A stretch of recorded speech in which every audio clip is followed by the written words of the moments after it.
سلام. قبل از اینکه شروع کنیم بگم که این گفتگو رو قبل از جنگ و وقایع تلخ دیما ضبط کرده بودیم. این قسمت رو تقدیم میکنم به همه اونایی که عزیز رو از دست دادن و به یاد همه اونایی که دیگه در میونمون نیستن. چه توی دیما، چه توی میناب، چه هر جای دیگه. امیدوارم آرامش به این سرزمین هر چی زودتر برگرده و با همه این تلخی‌ها ما بازم میسازیم.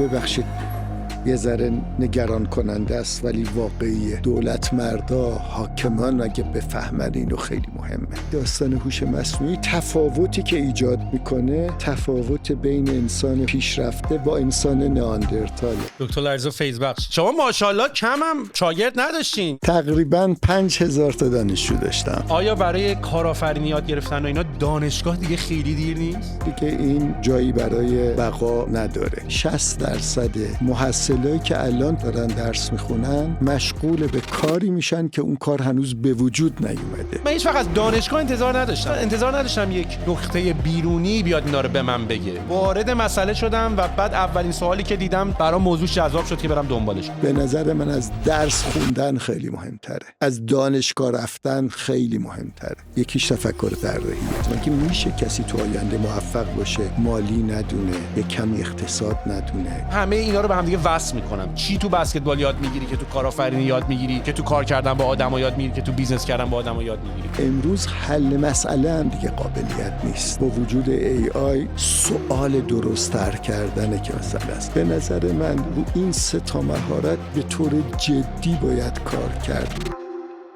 فساد، به خصوص فساد سیستماتیک، شاید رتبمون جزو بالاترین ها باشه. جواب این مشکل فقط استارتاپ و کارآفرینیه. بیزینس های خصوصی جوان نوآور.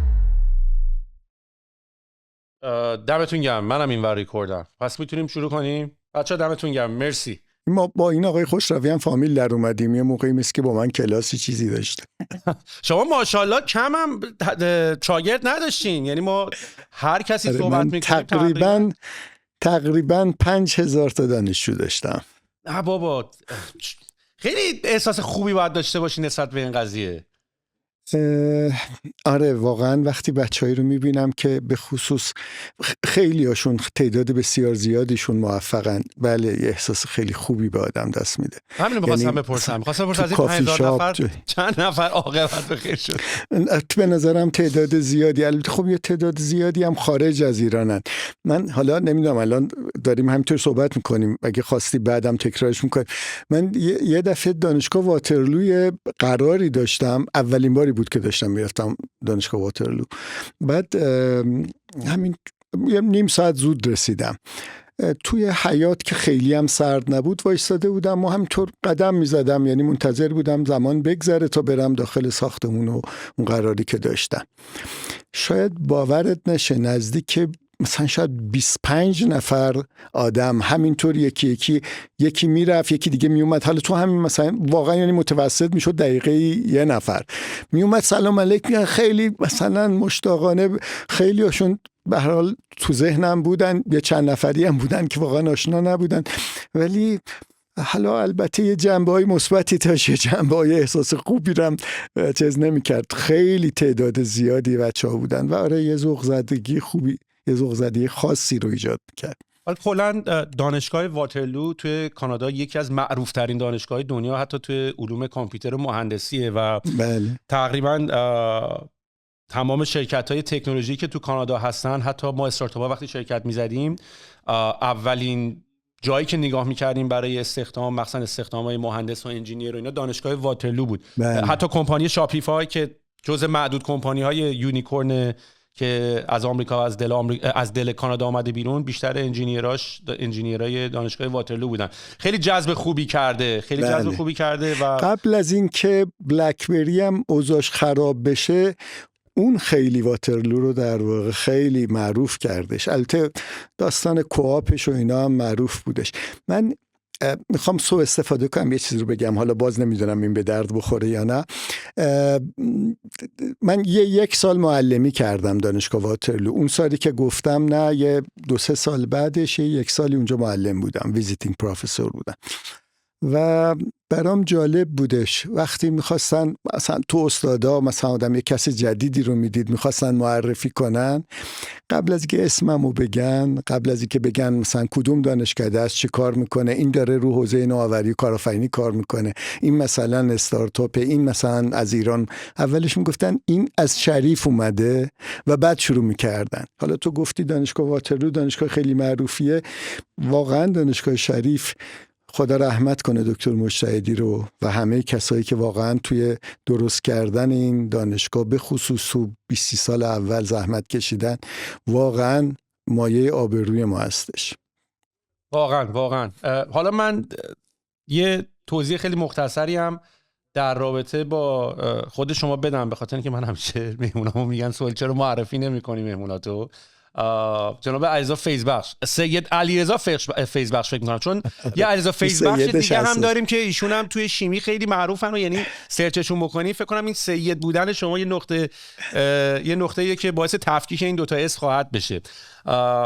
که من سیدش رو تاکید خودم میکنم، هم برای اینکه سید بودن مهمه، همین که حواسشون باشه که خلاصه ممکن زود عصبانی بشم، خیالم راحت باشه که گاردشون رو حفظ میکنم. منم سید سهیل علوی هم دیگه، فامیلی علویه و من هم به خاطر اینکه سیدم، هم به خاطر اینکه فکر میکردم از اولاد پیغمبرم و فامیلیم هم علویه، من فکر میکردم دیگه خیلی سیدم، چون کلا تو خانواده ما مثلا این قضیه رو من پدرم خیلی دوست داشت، یعنی شاید حالا مامانم مثلا میخواست من شناسنامه تو ایران گرفتم یا وقتی که اومدم اینجا پاسپورت بگیرم، منم طبق روال گذشته پدرم که خیلی علاقه داشت به این قضیه سیدم رو نگه داشتم. منم پدرم فوت کرده و این آسد داوود علوی بودنش، بهش گفتن آسد داوود علوی، برای من همیشه تو ذهن خاطراتم بوده، منم خیلی دوستش دارم. اما بعد از این اومدن آزمایش‌های دی ان ای مثل 23andMe و این یه آزمایش 23andMe دادم و بعد این دیتا رو آپلود کردم دادمش به یه LLM شبیه چت جی پی تی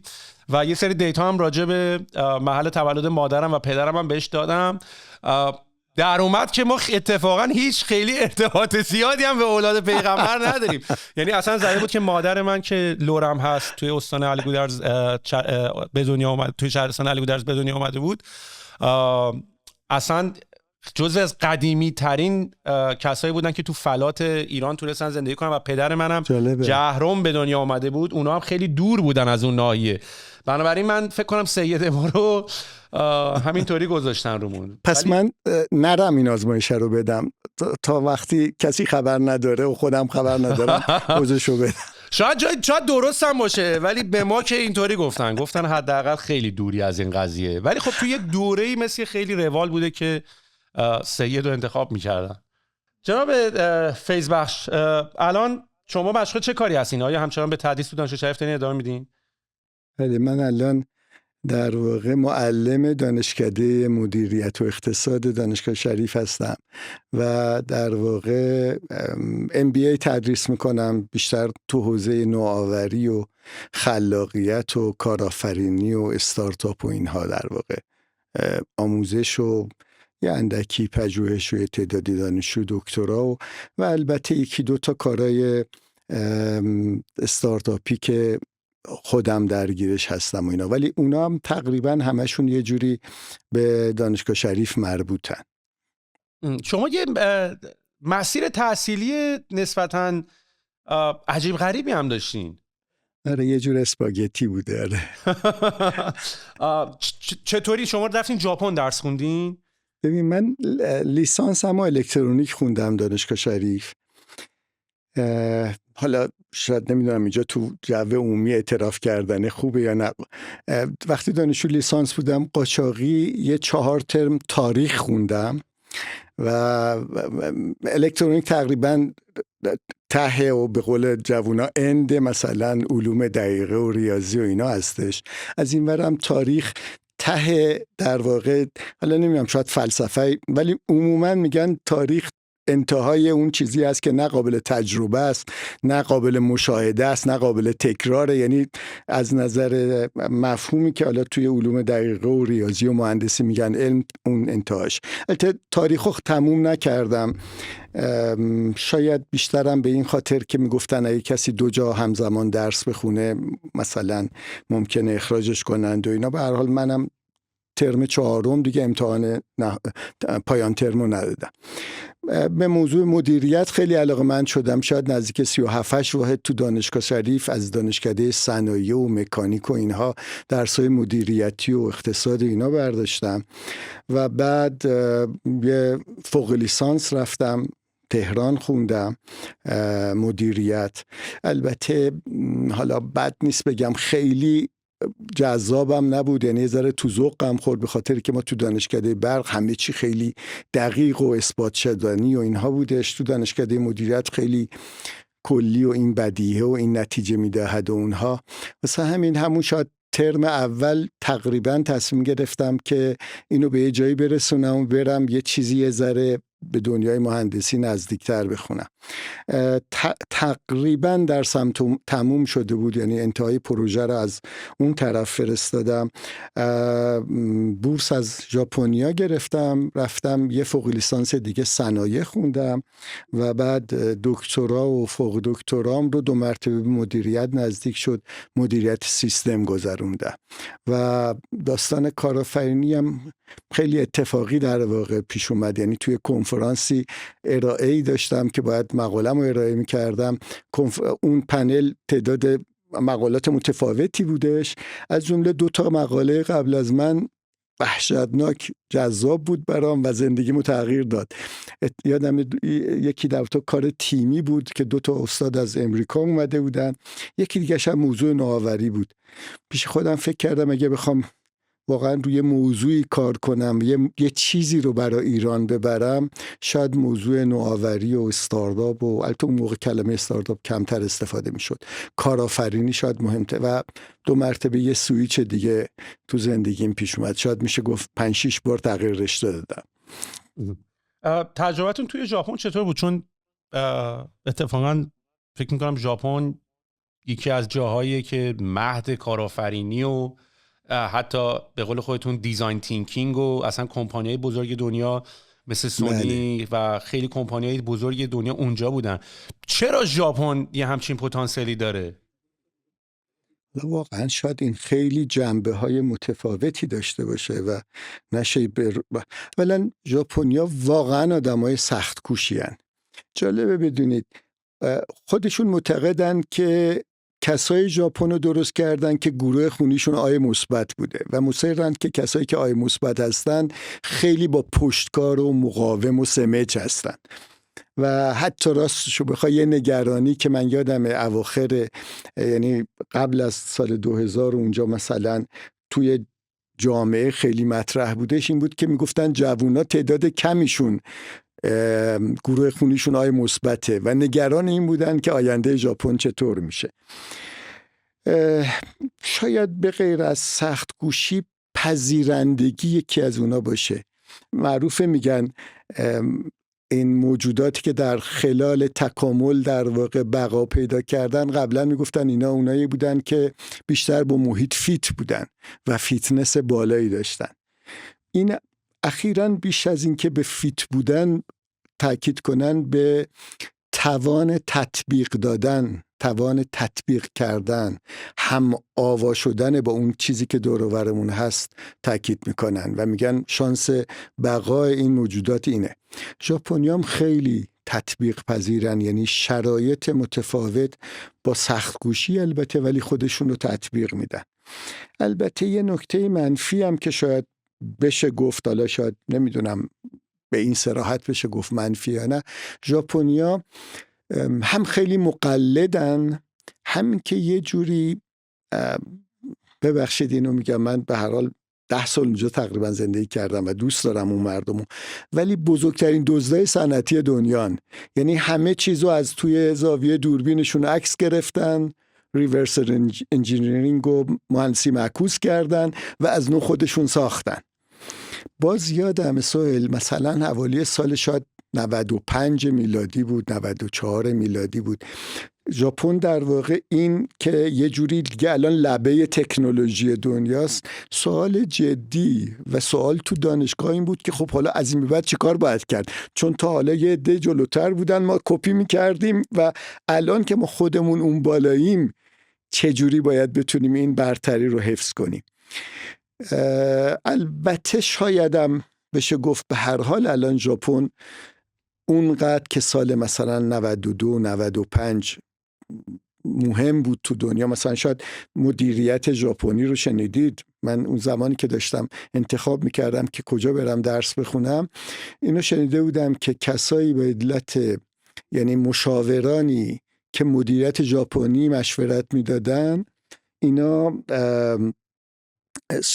ساعتی دلار 4 رقمی حقوق میگیرن، یعنی یه ولع زیادی به این سبک مدیریت متفاوتی بود که ژاپنیا داشتن. الان شاید اونقدر ژاپنیا در واقع به خصوص تو صنعت و اینها اونقدر تو بورس نباشن، دیگران چینیا یا بعضی جای دیگه در واقع پیشرفت‌های قابل توجهی کردن، ولی به هر حال ژاپن دنیای متفاوتیه. یعنی من چون یه قدری به هر حال غرب و جاهای دیگه هم زندگی کردم، واقعا ژاپنیا آدمای کاملا متفاوتی هن. انگار یه کره دیگه است، انگار با قوم یعجوج و معجوج مواجه هستی. من الان اتفاقا شما این داستان مدیریت ژاپنی رو گفتین، همینطوری الان دارم نگاه میکنم که فقط ببینم که فلسفه قضیه چیه. مدیریت ژاپنی مجموعی از فلسفه‌ها و شیوه‌های مدیریتی است که پس از جنگ جهانی دوم توسعه یافت و به موفقیت بزرگ اقتصادی ژاپن کمک کرد. خیلی خلاصش هم بر چند تا اصل تاکید کرده: تمرکز بر کیفیت و مدیریت کیفیت جامع، کایزن به معنی بهبود مستمر و تدریجی، مدیریت مشارکتی و اجماع، اشتغال مادام العمر و تیمگرایی گروهی. یه کمی الان تغییر کرده، ولی آره تا شاید مثلا 3 دهه قبل یه کسی یه جایی استخدام میشد تا آخر عمرش تو اون شرکت بود، مگر اینکه واقعا مثلا به ندرت کسی اخراج بشه که اون وقتی اخراج میشه دیگه هیچ کسی نمیگیرتش، یعنی اون به معنای مرگ اقتصادی شاید براش باشه و اینها. ولی الان چون این داستان این که من اینجا استخدام شدم تا آخر زندگیم کارمند اینجا هستم، با یه قانون دیگه که قانون ارشدیت، یعنی سمپای بودن و سینیور بودن، یه جوری تو بقیه حرف شنوی باید ایجاد کنه. و چون آدمایی که طول عمرشون زیاد بود و سالها توی شرکت بودن پیر می شدن و ممکن ایده‌های جدید رو خیلی راحت سمتش نرن، این سمپای بودن و مادام العمر بودن یه جوری مشکلاتی درست کرده برای صنعت ژاپن که ترجیح دادن بعد از اینکه چند سالی چند دهه‌ای طرف کار کرد خود شرکت براش جای دیگری رو پیدا کنه و یه جای دیگری مشغول بشه. دیگه تو اون شرکتی که نقش مثلا سینیور داشت و برتر بود دیگه نمونه که بتونه رگه های جدید نوآوری و اون به اصطلاح خون تازه جریان صنعت رو جلو ببره. اسپانسر این قسمت از پادکست طبقه 16 شرکت لیمو هاست. اونایی که تجربه خرید هاست و سرور دامنه دارن احتمالاً اسم لیمو هاست رو شنیدن. من یه چرخی توی توییتر زدم که ببینم ملت راجبشون چی میگن و دیدم که عمدتاً خیلی از شرکت لیمو هاست و خدماتش راضی‌ان، علل خصوص که دیدم خیلی تعریف میکنن از پشتیبانی و ساپورتش. همونطوری هم که میبینیم خودشون خیلی اکتیون و به سوالا و منشنات جواب میدن.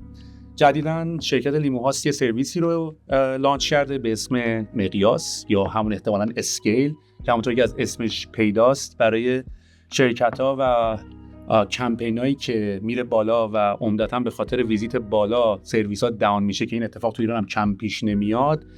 این سرویس پاسخگوی این نیازه. اگر شما یه همچین مسئله‌ای تو شرکتتون دارین، حتما با تیم پشتیبانی مقیاس و شرکت لیمو هاست تماس بگیرین، باشون مشورت کنین و ببینید که آیا راهکارشون به درتون میخوره یا نه. دم شما گرم. بریم سراغ پادکست.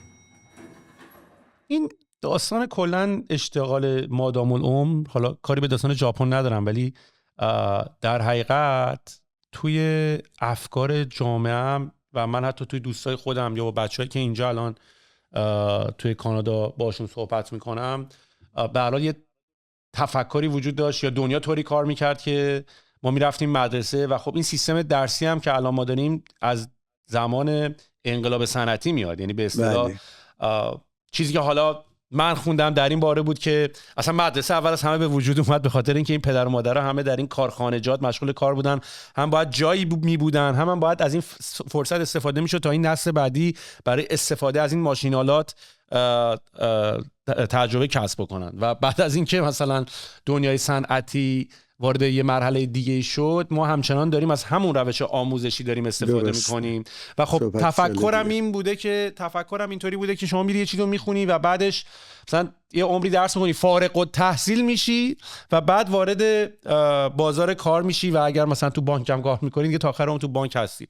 الان اتفاقی که برای ما میفته، یعنی مثلا من خودم داشتم چند وقت فکر می‌کردم، گفتم من الان تقریبا هر چیزی که یاد گرفتم کاملا ابسولیت شده و من الان باید برم قشنگ یه علم جدید یاد بگیرم. و اصلا این کلمه فارغ التحصیلی رو به نظر من باید این کلمه خیلی اشتباهه. این کلمه رو باید برداریم. و قدیما مثلا حتی در غرب، حتی مثلا من داشتم مثلا تو این لیافایی که اتفاق افتاده، مثلا توی این فروما و ردیت و اینا میخوندم که مثلا نوشته بود که من بعد از 25 سال از مایکروسافت به شکل خیلی نامردی اخراج شدم.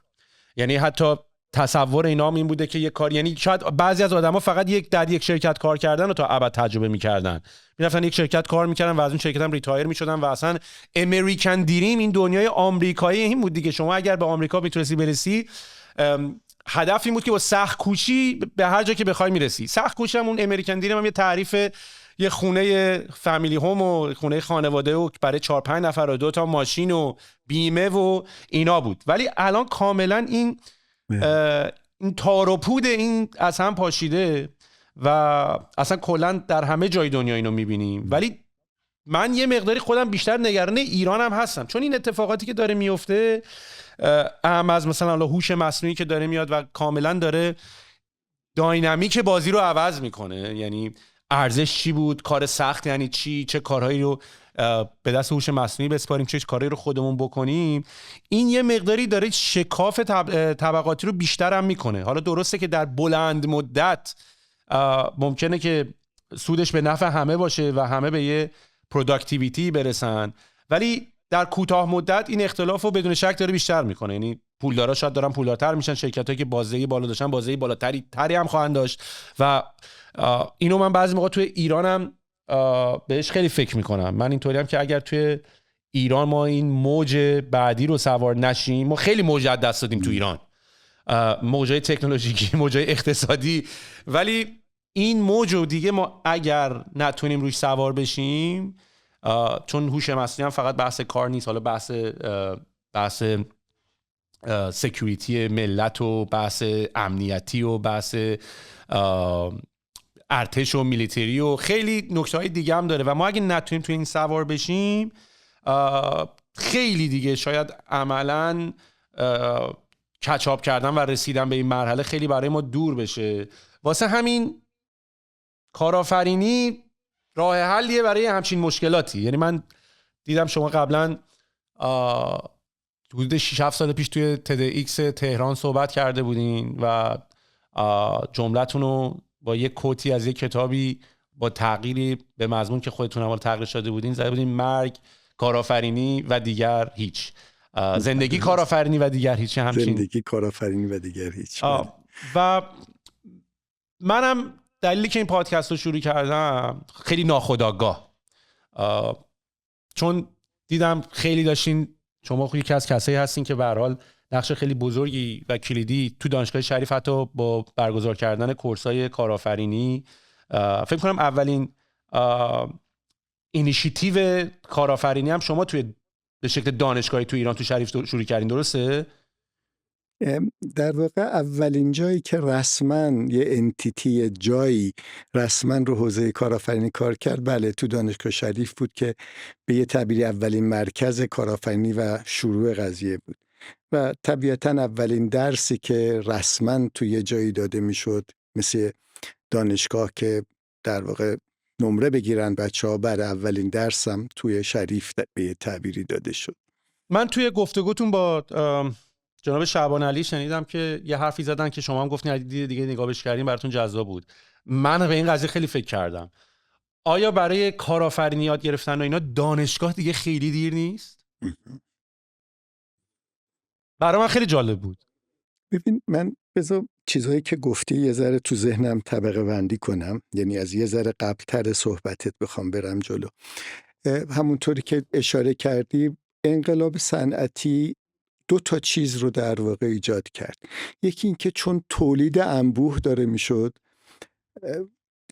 کالاهای شبیه هم دیگه درست شدن در واقع اتفاق افتاد.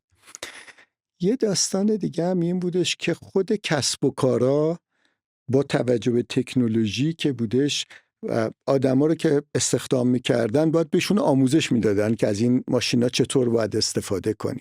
بعد طرف میومد یاد میگرفت، از اونجا استعفا میداد میرفت یه جای دیگری، حالا با در واقع در چه کسب و کارا شروع کردن به دولت فشار آوردن که تو موظفی آموزش همگانی بدی.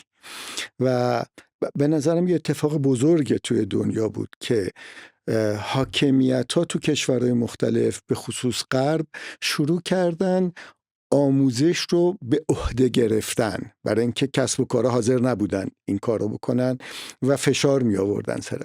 و وقتی که آموزش داره شروع میشه، اون نگاه مس پروداکشن و تولید انبوه، حالا دارن همه چیزای مشابه میگذرونن، همه درسای مشابه دیگه، حالا فوقش اینه 1-2 گرایش و رشته و اینها. اتفاقی که امروز داره میفته اینه که تقریبا دیگه این جایی برای بقا نداره. اولا دنیای دانش پیراسته داره همه چیز رو تغییر میده و یه سمت داستانم اینه که همونطور که اشاره کردی مشاغل داره از بین میره، اصلا یه جور دیگری میشه. من یه صحبتی توی این بچهای جدید الورود دانشگاه شریف داشتن، بچه‌ای که تازه میخواستن لیسانس رو شروع کنن. یه روز جمعه‌ای بود که فرداش کلاسا داشت شروع میشدش و اینها. یکی از صحبتایی که اونجا براشون شد صحبت من بودش. بعد من گفتم که شما فردا درستون شروع میشه، قبل از اینکه همتون لیسانستون رو بگیرید و از دانشگاه فارغ التحصیل بشید، تقریبا از هر 4 شغلی که تو دنیا هست یکیش از بین میره. به نظرم این یه اتفاق عجیبه، وحشتناکه. یعنی یه تغییر رو تو حساب کن، یه دانشجو پزشکی برای پزشکی عمومیش 7 سال باید درس بخونه. یعنی خیلی از اون چیزایی که سال اول داره میخونه دیگه سال آخر خیلیاش دیگه وجود نداره. خیلی از چیزایی که ما خودمون در واقع داریم به بچه‌ها یاد میدیم، واقعا قبل از این که اینا وارد کار بشن همشون از بین رفته. میگن که چیزی نزدیک 60% محصلایی که الان تو مدارس دارن درس میخونن مشغول به کاری میشن که اون کار هنوز به وجود نیومده، هنوز شروع نشده اون سبک کار، اون نوع کار. اون وقت سوال جدی اینه که با این آموزش‌های مشابه و یکسان، با اون چیزایی که تو مدارس و دانشگاه ها نه فقط تو ایران همه جای دنیا دارن تدریس میکنن، چقدر میشه آدم برای 10 سال بعدی که این آدم قراره بیاد مثلا نمیدونم دیپلمشو بگیره، لیسانسشو بگیره، احتمالاً یه ذره و بعد تازه چند سالی هم کار کنه، تازه داره شکوفا میشه. بسیاری از اون چیزایی که یاد گرفته دیگه زمانش گذشته. منم فکر میکنم، حالا شاید از این صحبت، از این تکه صحبت بشه نتیجه گرفت، اگر داریم به بچه‌ها، به جوونا، به نوجوانا توصیه میکنیم که چیزایی رو یاد بگیرن، یه چیزایی فراتر از اون آموزش رسمیه. همین اشاره کردی به دیزاین تینکینگ. میگن اگه 5 چیز الان بخوای به یه نوجوان یاد بدی، یکیش تفکر طراحیه. وقتی میگی 5 احتمالاً یکیش میشه زبان مادری. یعنی یه چیزایی که تقریباً دیگه ما سمتش نرفتیم هنوز شاید دانشگاه ها و مدارسمون پیداش نکرده. مباحث مهارت‌های نرم، کاراکتر اسکیلز، مهارت‌های منش، بیزینس اسکیلز. مگه میشه کسی تو آینده موفق باشه مالی ندونه، یه کمی اقتصاد ندونه، یه قدری مدیریت، خلاقیت، حل مسئله ندونه؟ شاید نمیدونم یه ذره طولانی شد صحبتم، تو قطع کن هر جا که صلاح دیدی. اصلا آدم وقتی میره قبل میبینه که مثلا اون موقع مردم حفظ میکردن فرمولای ریاضی، مثلثات، فرمولای فیزیک. انیشتین یه جمله‌ای داره میگه که من اگر چیزی رو بتونم راحت پیدا کنم تو کتاب هیچ وقت به حافظم نمیسپرم. ولی اون داستان انیشتین هم گذشت. بعد از اون یه چیزای دیگری، محفوظات عمومی، یه چیزای کتابای دایره المعارف. به قول یه دوست خیلی خوبی من دارم میگفت که ما خیلی از بچه‌ها پرچم‌های کشورها رو حفظ میکردن و این یه قابلیت بود. الان با وجود این سرچ انجینایی که در واقع هست اهمیتی دیگه نداره. به نظر میاد یه مرحله دیگری ده. من یادم مثلا من دانشجو لیسانس بودم، یکی از بچهای سال بالاییمون مثلا ما تقریبا چندین ماه وقت گذاشتیم که فیش نوشتن بهمون یاد بده. وقتی چیزایی رو میخونیم، کتاب و چیزای مختلف، چجوری فیش بنویسیم که بشه بعدا. میدونید دوران اونا هم در واقع به یه تعبیری گذشت. دوران بعدی دورانی بودش که با گوگل میشد سرچ کرد و هر چیزی دیگه، اصلا این داده ها ارزش نداشت.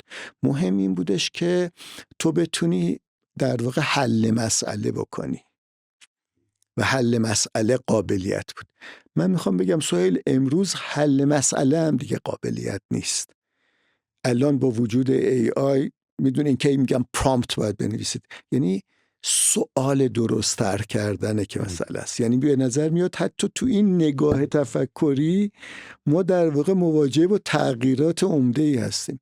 واقعا اگر نوجوانی کسی میخواد خودشو برای آینده آماده کنه، آینده منظورم 7 سال دیگه است، 10 سال دیگه است، یه چیزای دیگری رو باید یاد بگیری، یه چیزا. و البته شاید داستان استارتاپ و کارآفرینی به دلایل متفاوتی شاید یه جوری بالای اینا توی در واقع اولویت‌های بالا هستش. کاملا با حرفاتون موافقم و منم به این سوال خیلی فکر میکنم. میگم اصلا بعضی موقع با خودم فکر میکنم که مأموریت طبقه 16 با این پادکست چی میتونه باشه و بعضی موقع بهش فکر میکنم اینطوری هم که من کارآفرین شدن و لزوماً دارم تبلیغشو نمی کنم، دارم پروموتش نمی کنم. حتی چه بسا شده که تو توییتر دیدم که گفتن این طبقه 16 با رویا فروشی میخواد همه رو تبدیل به کارآفرین بکنه و من اصلا این بازی رو اینطوری نمیبینم. من چیزی که دارم میبینم و میگم خیلی ارتباط برقرار کردم با صحبتی که شما با جناب حمیدرضا شمالی کرده بودین، همین داستان بود که چطور به ما فکر کردن یاد ندادن، چطور به ما قرارداد امضا کردن یاد ندادن، چطور این هنرهای نرم رو به ما یاد ندادن و تمام این سوالا رو منم برام داشت ریویو میشد که منم داشتم. ولی من از کجا اینو گرفتم؟ زمانی که شروع کردم، حالا به واسطه یه سری پروژه‌ای که شاید اتفاق افتاد، ما تو دوره راهنمایی که بودیم اولین سایت مدرسه‌مون رو طراحی کردیم و میگم جو نمیدم جناب دکتر، ولی واقعا ما فیسبوک رو ساخته بودیم تو ایران. یعنی ما قشنگ برای موقع مثلا سال 98 99 گوگل 98 اومده، ما تقریبا سال 2000 2001 مدرسه‌مون یه سایت برای ساخته بودیم، قشنگ فرنز داشتیم میتونید همدیگه رو فالو کنین و قشنگ موزیک پلیر داشت و شاپیفای داشت واسه خودش بچه‌ها تو کلاس مثلا خرید و فروش بکنن و به هر حال یعنی به واسطه یه همچین کاری من دیگه برام علاقه‌مندیم بیشتر شد و خیلی هم سعی کردم بتونم فرمولایز کنم که مثلا چی شد که من علاقه پیدا کردم. به نظر من در وهله اول یه اتفاقی که برای خود من تو مدرسه افتاد، این سیستم آموزشی ما که بچه‌هایی که نمره بالاتر میگه، من جزء بچه‌های خنگ محسوب می‌شدم یا به هر حال جزء درس نخون‌ها حساب می‌شدم، به خاطر اینکه سیستم نمره دهی ما یه چیز دیگر رو داشت اولویت قرار میداد، یعنی نمره بالا بر اساس حفظیات. و من همون اوایل میفهمیدم که آقا من اصلا من ذهنیتم متفاوت‌تر فکر میکنه، ولی من توی اون سیستم پذیرفته شده نبودم. من توی سیستم آموزشی کشور خودمون اصلا آدم پذیرفته شده‌ای نیستم. یعنی کسی که خیلی آکادمیک‌تر و خیلی حل مسئله که چه اصلا با حفظیات میرفتن بالاتر و نمره میگرفتن، من توی اون سیستم جایگیری نمی‌کردم. یعنی من برای سیستم آموزشی کشور من آدم غیر قابل قبولیم و ولی من همه اینا رو به واسطه اینکه خودم رفتم کار کردم، خب به قول خودتون مثلا من نمونه کسیم که یعنی خود استارتاپ اصلا دنیاش اینطوریه. یعنی یه جمله معروفی داره که میگن اول از پرتگاه میپری پایین و بعد بال زدن رو تو حرکت یاد میگیری، یا اول خودتو میندازی تو استخر یا تو دریا و بعد شنا کردن رو با دست و پا زدن یاد میگیری، تا اینکه حالا بخوان سالها بهت یاد بدن که چجوری شنا کنی، سالها بهت یاد بدن. اون کارم باید بکنی، یا نه اینکه ممکنه اون باشم، ولی یاد گرفتن با انجام دادن. اینی که مثلا به قول خودتون P&L Profit and Loss چیه، شرکت ضررده چیه، نحوه همکاری چیه، چطوری گروهی کار کردن یعنی چی، چجوری با هم همکاری کردن یعنی چی. و من اتفاقا میگم برگردم به بحثم که چرا من علاقه داشتم که کارآفرینی رو یه جوری به شکلی پروموتش بکنم، نه به خاطر اینکه قراره هر کسی بره کارآفرین بشه، نه به خاطر اینکه هر کسی قراره شرکت خودشو بزنه، بلکه انجام دادن کاری باعث میشه خیلی از این چیزها رو راحت‌تر و سریع‌تر یاد بگیری. این سوال این که چرا دانشگاه جواب نداد، من هیچ وقت از دانشگاه انتظار نداشتم راستشو بخواید. مثلا انتظار نداشتم یک نقطه بیرونی بیاد اینا رو به من بگه. من وارد مسئله شدم و بعد اولین سوالی که دیدم برام موضوع جذاب شد که برم دنبالش. دومین سوالی که بهش برخوردم باعث شد که جذاب بشه برم دنبالش. حالا مثلا چه جوری باید فاندریز، من فکر نکنم مثلا خیلی هم میتونستم به شکل چپتر 1 چپتر 2 چپتر 3 اینا رو یاد بگیرم. یعنی من فاندریزینگ چیست، نحوه همکاری کردن چیست، بیزنس پلان چیست. من تنها راهی که روی من کار کرد این بود که خودم برم اینو عملی انجام بدم. ولی آموزش میتونست یه مقداری آغوشش رو زودتر به من باز بکنه.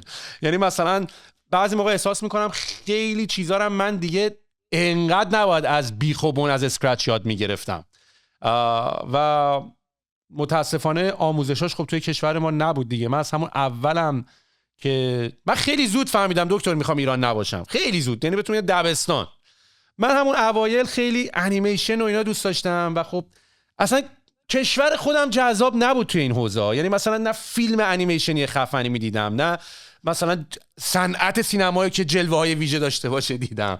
خیلی از این چیزها رو من ندیدم و یه مقداری اینترنت چش و گوش منو باز کرد به این قضیه، اینجوری که اوه هست بابا این پشت صحنه ها، بیهایند سینا، اینا خیلی برای من جذاب بود.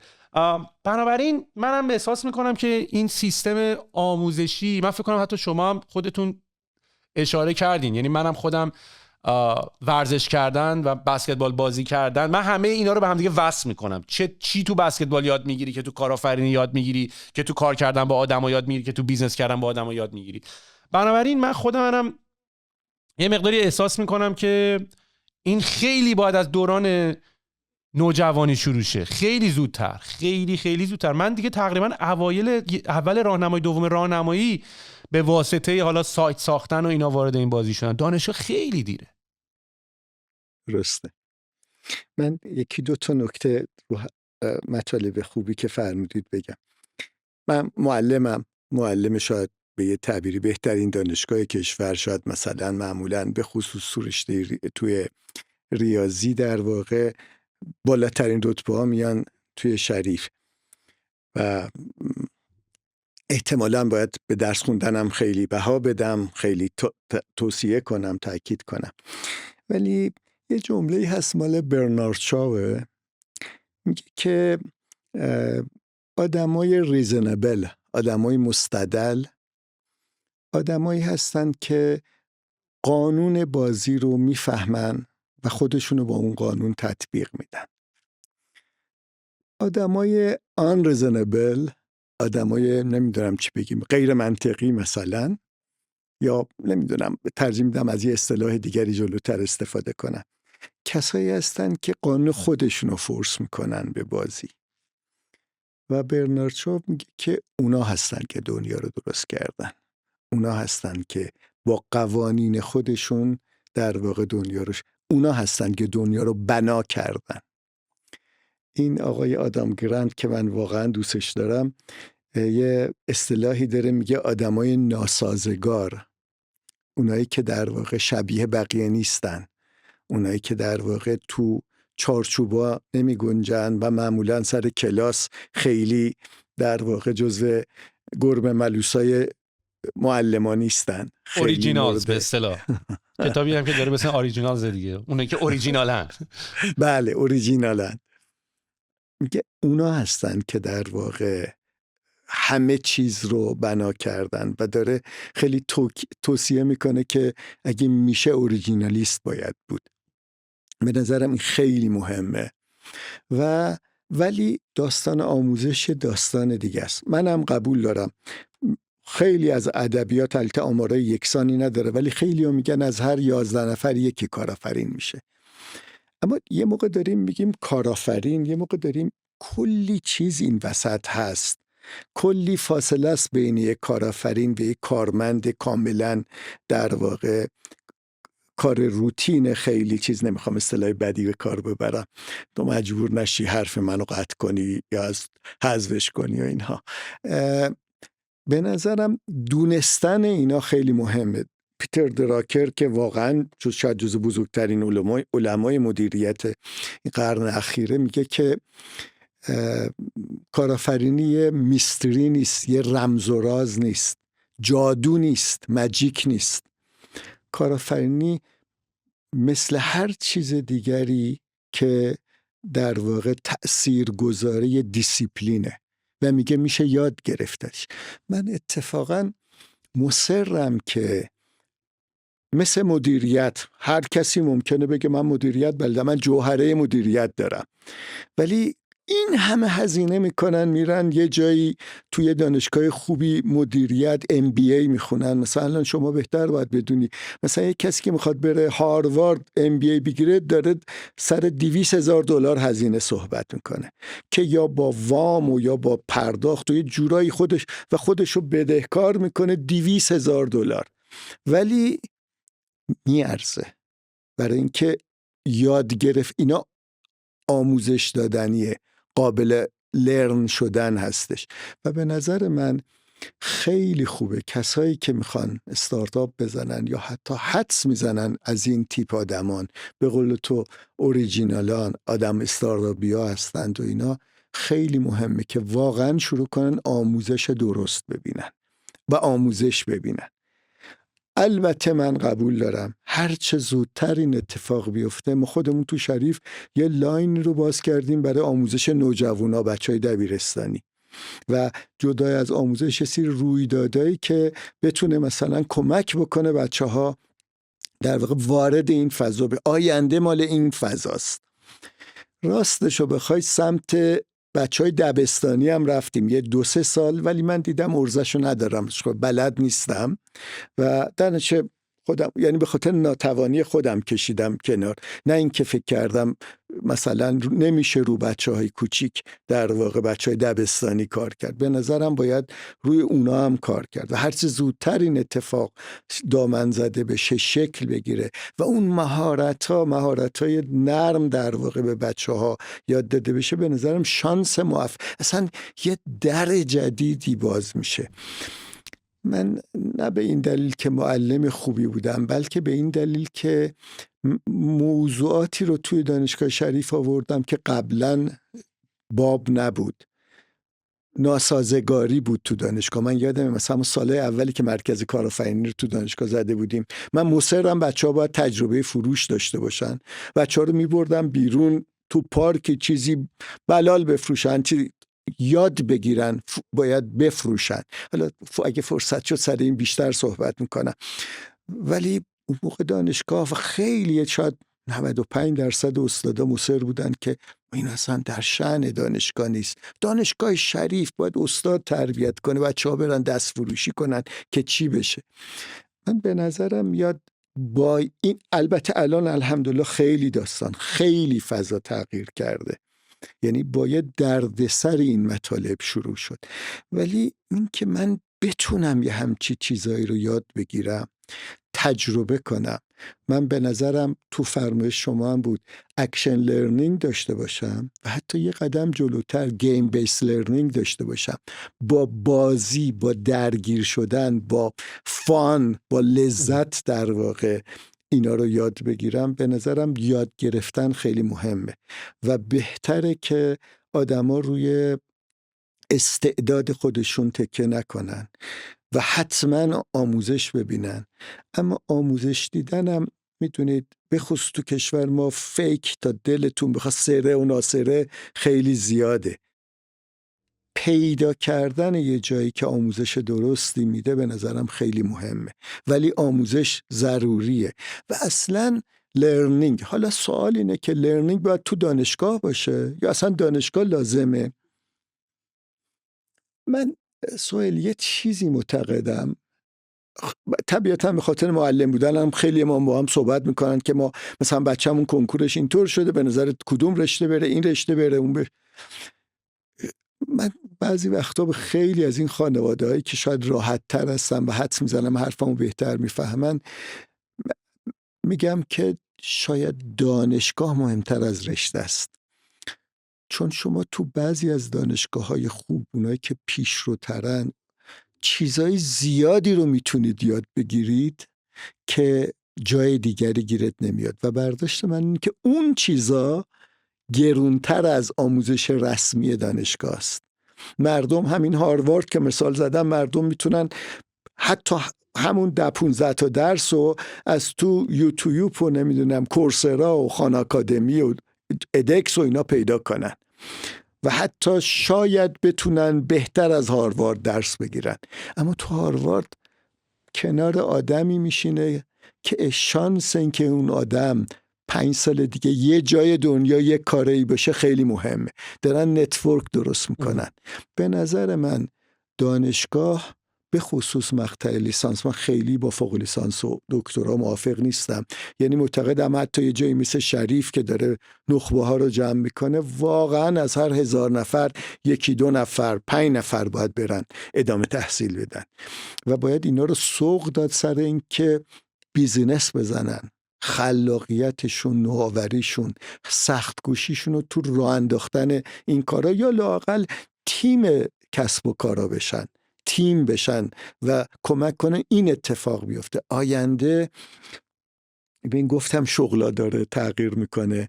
سپتامبر تقریبا یه سال گذشته اولین باری بودش که هاروارد یه معلم هوش مصنوعی فرستاد سر کلاس، نه به عنوان تی و دستیار و کمک آموزشی، معلم، استاد تمام.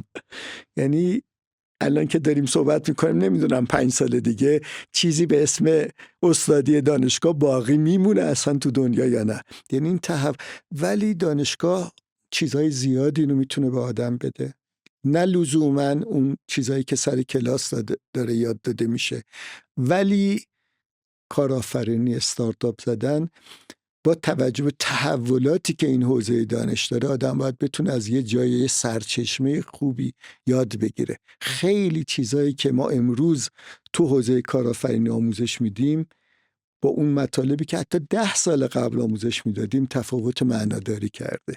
یعنی من شاید باورت نشه پاورپوینت های درسم که برای بچهای لیسانس دارم میدم که طبیعتاً اونقدری که برای بچهای MBA باید دقیق و عمیق باشه نیست.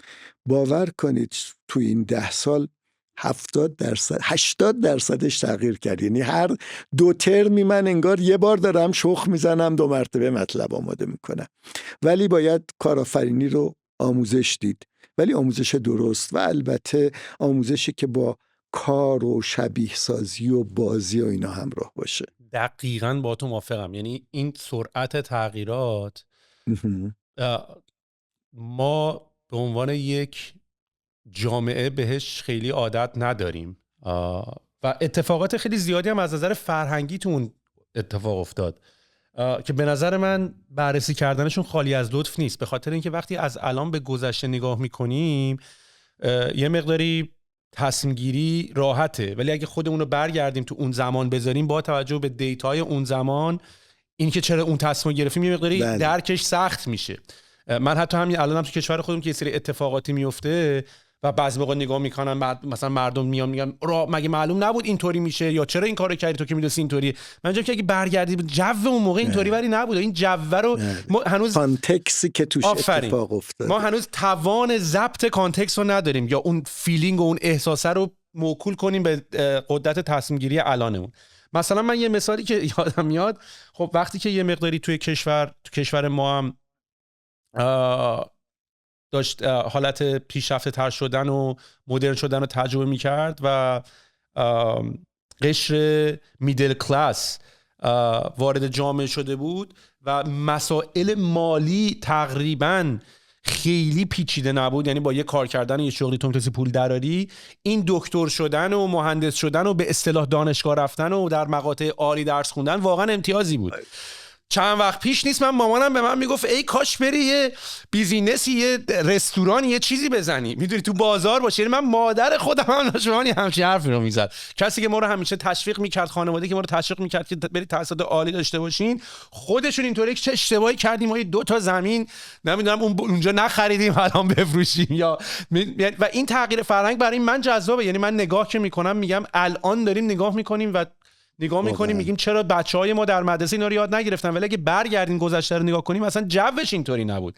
اینی که شما اصلا در بازار کار بکنی کسش هم بود، میگفتن بازاریه، میدونی، ولی هیچ وقت الان یه بازاری رو نگاه میکنی عشق میکنی به شعورش، به عقلش، به اینکه تو کارآفرینی کردی پول تونستی در بیاری. چون نکته کارآفرینی هم یه مقداری یه نکته اصلا حل مسئله است دیگه. یعنی تعریف ضمنی کلمه استارتاپ جستجو در تلاش یک مدل درآمدزا و قابل تکراره.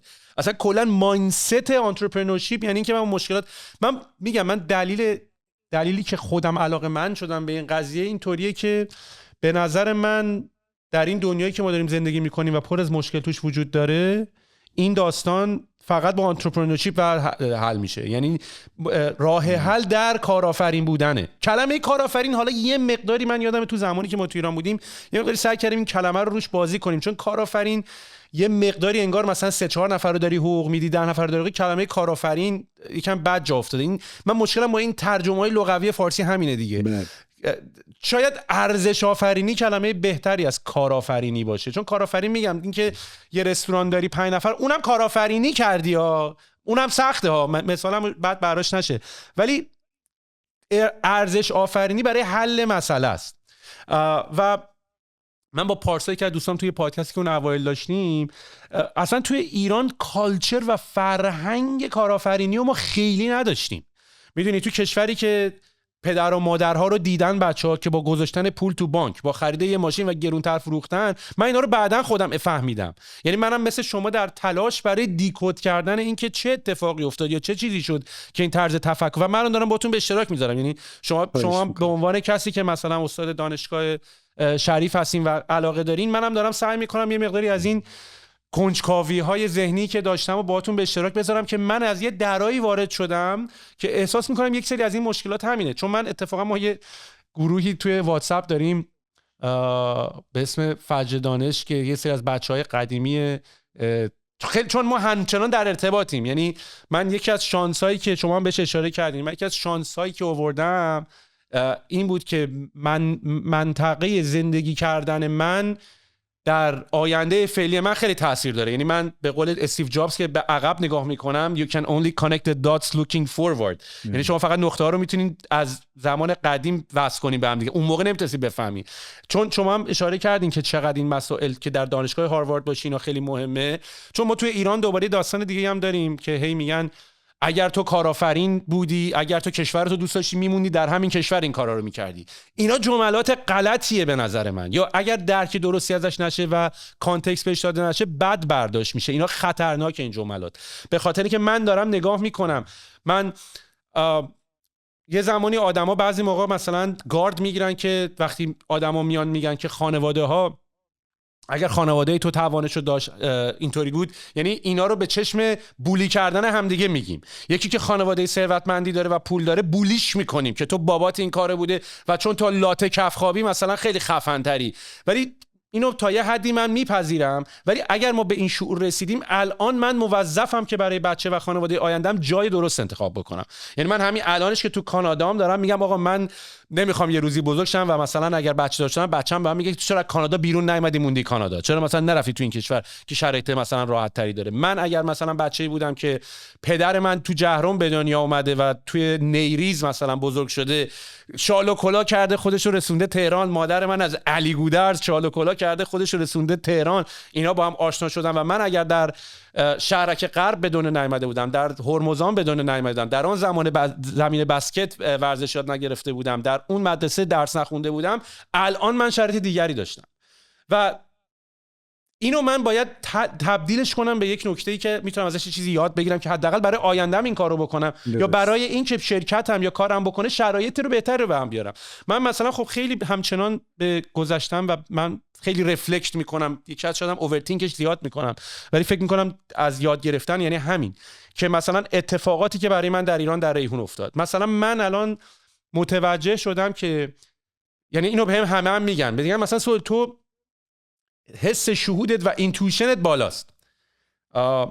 اینو حالا ما نمیدونیم چجوری تعبیر کنیم، یعنی تحصیلات آکادمیکت پایین، شهودت بالاست، که خب یعنی منظورم اینه که یه زمانی اینو به من میومدن هندونه زیر بغلت بذارن ولی یه کنایه‌ای هم توش داشت. الان البته همه دارن به من میگن که حالا ما میفهمیم اون حس شهوده یعنی چی، ولی اینی که در رابطه با گذشته بچه‌ام صحبت کردیم، به نظر من حالا این که شما گفتین در بچه دبستان در راهنمایی، میخوام به اینجا برسم که من به نظرم من اگر در مدرسه دیسکاور می شدم، کشف می شدم که حس شهودم مثلا اینطوریه، اون موقع باید سیستم منو بغل می کرد و یک شرایطی رو برای من به وجود می آورد. چون من تا به امروز و حتی در کانادا هنوز احساس می کنم جناب دکتر، من یه اتفاقا داشتم با امیر، همین امیری که کمک کرد زحمت کشید شما الان اینجا هستیم پیش ما، بله، داشتم با امیر در دل می کردم، می گفتم من باورم نمیشه که من احساس میکنم به شکل خیلی زیادی حتی شروع پروژه رو که انجام میدم و در شروع موفقم،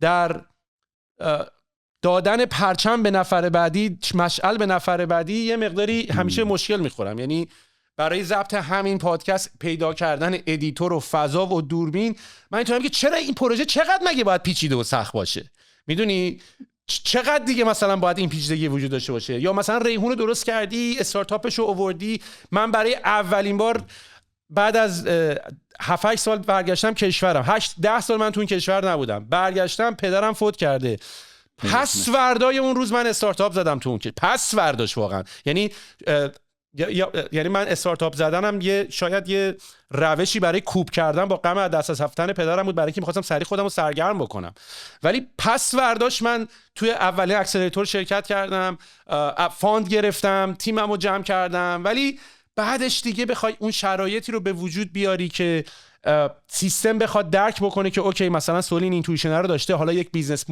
یک بیزنسمن یا یک بیزنس ترکیبی از این که این آدم بیاد ببینه چطوری میتونه مثلا سافت اسکیلاشو روش کار بکنه بدن. و من به نظرم توی مدرسه زمان گذشته اگر بچه‌ای تخس بود، نمیدونم شیلنگ دستشویی رو وا میکرد فرار میکرد یا مدرسه رو میپیچوندن میرفتن اسکی، اینا اتفاقا به نظر من اینا همه، یعنی من توی اون گروه واتساپی که خدمتتون عرض کردم، ما یه بحث خیلی جدی به وجود اومد چند وقت پیش، چون ما بچه‌ها بعد از این مدت خیلی زیادی به بهانه عروسی یکی از بچه‌ها همدیگه رو دوباره دیدیم، بچه‌ای که از دبستان و راهنمایی با هم بودیم و این بحث شکل گرفت و اینا یه بار داشتیم بررسی می‌کردیم که اینا که رتبه‌های شاگرد اول مدرسه بودن با ماها الان تفاوت چیه، می‌دونی، یعنی شما الان چه احساسی دارین، من چه احساسی دارم، اونا یه مقداری احساس کلا رفتن سرشون میشه و من باشون داشتم صحبت می‌کردم، اونا اینطوری بودن که آقا ما فکر می‌کردیم که جامعه پذیرفته و ما اگه داریم رتبه شاگرد 1 و 2 میشیم اینه سیستمش، یعنی یه مقداری داشتن احساس میکردن که کلا رفته سرشون که به جامعه اعتماد کردن به این روش تحصیل. و من فکر میکنم که ما یه نیازی داریم که یه مقداری در سنین خیلی پایین‌تر بچه‌ها دارن این سیگنالا رو میدن، ولی کی این سیگنالا رو دریافت میکنه؟ درست. و من به نظرم ما یه مقداری من حتی نمیدونم دانشگاه شریف شاید جای درستی براش حتی نباشه، چون اون تیپ آدم‌ها اصلا شاید به شریف راه پیدا نکردن. ببین با صحبت خیلی خوبی و مفصلی، اگه آخریشو بخوایم سرش صحبت کنیم، منم راستشو بخواید از نظام آموزش پرورش دنیا را راضیم و در مورد آموزش پرورش خودمون و آموزش عالیمون این به مراتب و با شدت خیلی بیشتری ناراضیم. ما داستانه مشکلات اقتصادی که مملکت داره شاید بیشترین جایی که خودشو داره نشون میده رو سیستم آموزش پرورشه. من یه چیزی رو میگم، این ممکنه چه میدونم بعضی از همکارا و دولتی ها اینو بشنون خیلی دلخور بشن، ولی چند سال قبل من یه پروژه‌ای با آموزش پرورش داشتم، خیلی برام دردناکه، دارم بعد از شاید نزدیک 10 سال موضوع رو یه جای عمومی نقل کنم.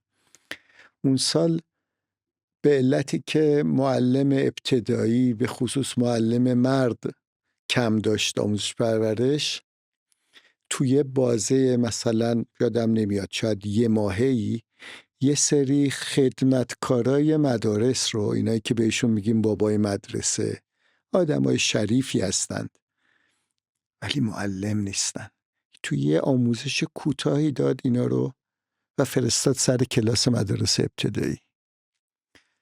به نظرم وحشتناکه، میگم اصلا نمیدونم با چه کلمه ای باید. ما متاسفانه مسائل اقتصادی و مسیری که شاید حالا قطعا دیگران و دشمنانمون توی این قضیه مؤثر بودن، ولی به مراتب خودمون بیشتر مؤثر بودیم در این هچل، شاید جاهایی خودشون نشون داده که طول میکشه صدای این ویولون در بیاد. یعنی نمیدونم چی باید در موردش گفت، ولی مهمترین جا مدارس ابتداییه و تو با حالا قطعا یه تعداد زیادی معلم عاشق و اینهایی هستن تو آموزش پرورش، ولی این سیستم داره یه جوری داستان رو میبره جلو که آینده این مملکت معلوم نیست چطور باید از این هچل‌ها در بیاد. به نظرم این داستان نکته مهمیه که آموزش پرورش ما و البته آموزش عالیمون نقصانهای جدی رو داره، خیلی جدی. منم معتقدم که اون بچهای ناسازگار، و البته اینطور نیست که تو شریف نیان، ما کلی آدمای ابنرمال ناسازگار داریم. من برقی بودم دیگه، اصلا تو شریف حالا به شوخی میگن برقی های شریف همه تیک دارن، حالا من تو خودم که اینو میبینم در واقع. ولی میخوام بگم که اون آدم ناسازگارا، اونایی که به خصوص اگر یه تریگر پوینتی بشه و یه لحظه بتونن فلشی زده بشه دور و بر خودشونو ببینن، واقعا اونا هستن که میتونن فضا ایجاد کنن. من برداشتم اینه که اتفاقی که تو دانشگاه شریف در رابطه با کارآفرینی افتاد اون جرقه بود. یعنی ما آدمای جالبی از این داستان در اومدن، کلی از بیزینس‌های معروف و بزرگ کشور همین بچه شریفیایی بودن که یه جا یه چیزی براش مطرح شد. من شاید درست نباشه اسم ببرم، ولی چون شنیدم مثلا حسام آرمنده‌ای با تو یه جلسه ای داشته، حتی شاید بیش از یک جلسه، مثلا یه همچین بچه‌هایی، یا مثل محمد معین، تبسم لطیفی، مامان پز، تاج الدین آچاره، یعنی آدمای جالبی در واقع از تو این داستان در اومد. اونایی که این فلشه منجر شد یه لحظه بتونن ببینن هی یه کارهای دیگری میتونن بکنن. در مورد تعریف کارآفرینی منم با تو هم عقیدم. اون کس که اولین بار اینو ترجمه کرد کارآفرین، و کارآفرین یعنی جاب کرییشن، جاب کرییتور، با آنترپرنور کاملا مفهوم متفاوتیه، ولی دیگه واژه جا افتاده. مثل خود کلمه آنترپرنورشیپ و آنترپرنور که اصلش انگلیسی نیست دیگه، یعنی مردم این کلمه رو الان دیگه ازش اعتبار میکنن. من برعکسی که تو گفتی، اون کسی که 5 تا کارمندم داره، مثلا داره یه کار روتین رو میکنه، مثلا اینم کارآفرین، نه، من اونو اتفاقا کارآفرین نمیدونم. و برداشتم اینه که اونی که مملکت بهش احتیاج داره اینا نیست. نه هر بیزینسمن و هر بیزینس وومنی لزوما کارآفرینه، نه برای کارآفرین لازمه توی یک کار های تک، نمیدونم به قول امروزی ها دانش بنیان، نالج اینتنسیو، خیلی نه، ولی یه نوآوری هایی باید توی کار باشه و از کارهای روتین متفاوت باشه. من برداشتم اینه که بخش نوآوری، و البته یه قدری این نوآوری مخاطره رو هم بالا میبره. طبیعتا نمیگم لزوما کارآفرینا اتفاقا آدمای مخاطره پذیرین، ولی خطر و ریسک یه مفهومی که تو کارآفرینی به هر حال عجین شده، از کسب و کارهای دیگه متفاوته. برداشتم اینه که مفهوم یه چیز خاصه که به شدت اتفاقا بهش نیازه، همونطور که تو اشاره کردی، به چند دلیل. یک، ما سوسیالیست ترین کشور دنیا هستیم تو مباحث اقتصادی. اگه نگم کمونیستیم، سوسیالیستیم خیلی شدید. از خیلی از جاهای دیگه، کجای دنیا شورای قند و شکر دارن؟ شورای چایی دارن مثلا. دولت باید تو خرید و فروش ورود چایی مثلا دخالت کنه. میدونید میخوام و این نظام اقتصادی سوسیالیست گونه، دولت محور، به شدت دولتی و حالا دیگه خیلی دیگه راه اومدن خصولتی ها، اینایی که در واقع اسمشون اینه که انگار دارن کار خصوصی میکنن ولی آدم دولتی ها و وابسته به نهادهای حاکمیتی هستن که اتفاقا میزنن ببخشید دهن اون خصوصی ها رو هم صاف میکنن به خاطری که قدرت هم دارن. در واقع اقتصاد دولتی رو درست کرده که هم آدمای توانمند خیلی جای مانور توش ندارن و هم فساد توش بیداد میکنه. تو پسر پیغمبرم بیاری بشونی، طرف مهر داره میزنه که تو این بیزینست مثلا این کارو میتونی مجوز داری بکنی و این مجوز برای اون کارآفرین، برای اون آدم ممکنه، یا برای اون کسی که میخواد خونه‌شو مثلا بازسازی کنه، ممکنه 100 میلیارد حتی بیارزه. این 20مین مهری که میزنه به شوخی میگه ببین شیرینی ما رو هم بده. و این آغاز رشوه و فساد دولتیه. یعنی این سیستم به طور طبیعی فساد انگیزه.